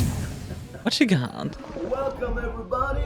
It's your boy, fucking Carl the Deranged here again, coming at you live from sunny Onyxor City. So, a little bit of catch up on what I've been doing today. Well, I'm about to be evicted. All right, well, that happened. I suppose with that, thank you all very much for watching. I hope you all enjoyed. Today's episode was very long, so it took me a little bit longer to get everything together. But I hope you all enjoy. I really, really like this one. Lots going on, and I am really excited to see what Chapter 6 is going to be like. Oh boy. And of course 5.3, in which they're going to go to O'Tully's, which should be really fun. If you remember, you can see yourself scrolling in the back there. Thank you very much for your support. It does help me out a lot. I'm going to be moving, hopefully soon. So yeah, any and all support is greatly appreciated. If you want to check out like my Discord, my stream, Blue Sky, anything of that sort of nature, feel free to take a look down below as well. I have links to all that stuff down there. But yes, thank you all very much for watching, and I'll see you all in the next one. Oh, and before I forget, because people have been telling me to say this, remember to like and subscribe. But only if you enjoyed the video. If you didn't enjoy the video, feel free to dislike. That's fine too. All right, thanks guys, and I'll see you all in the next one. Bye bye.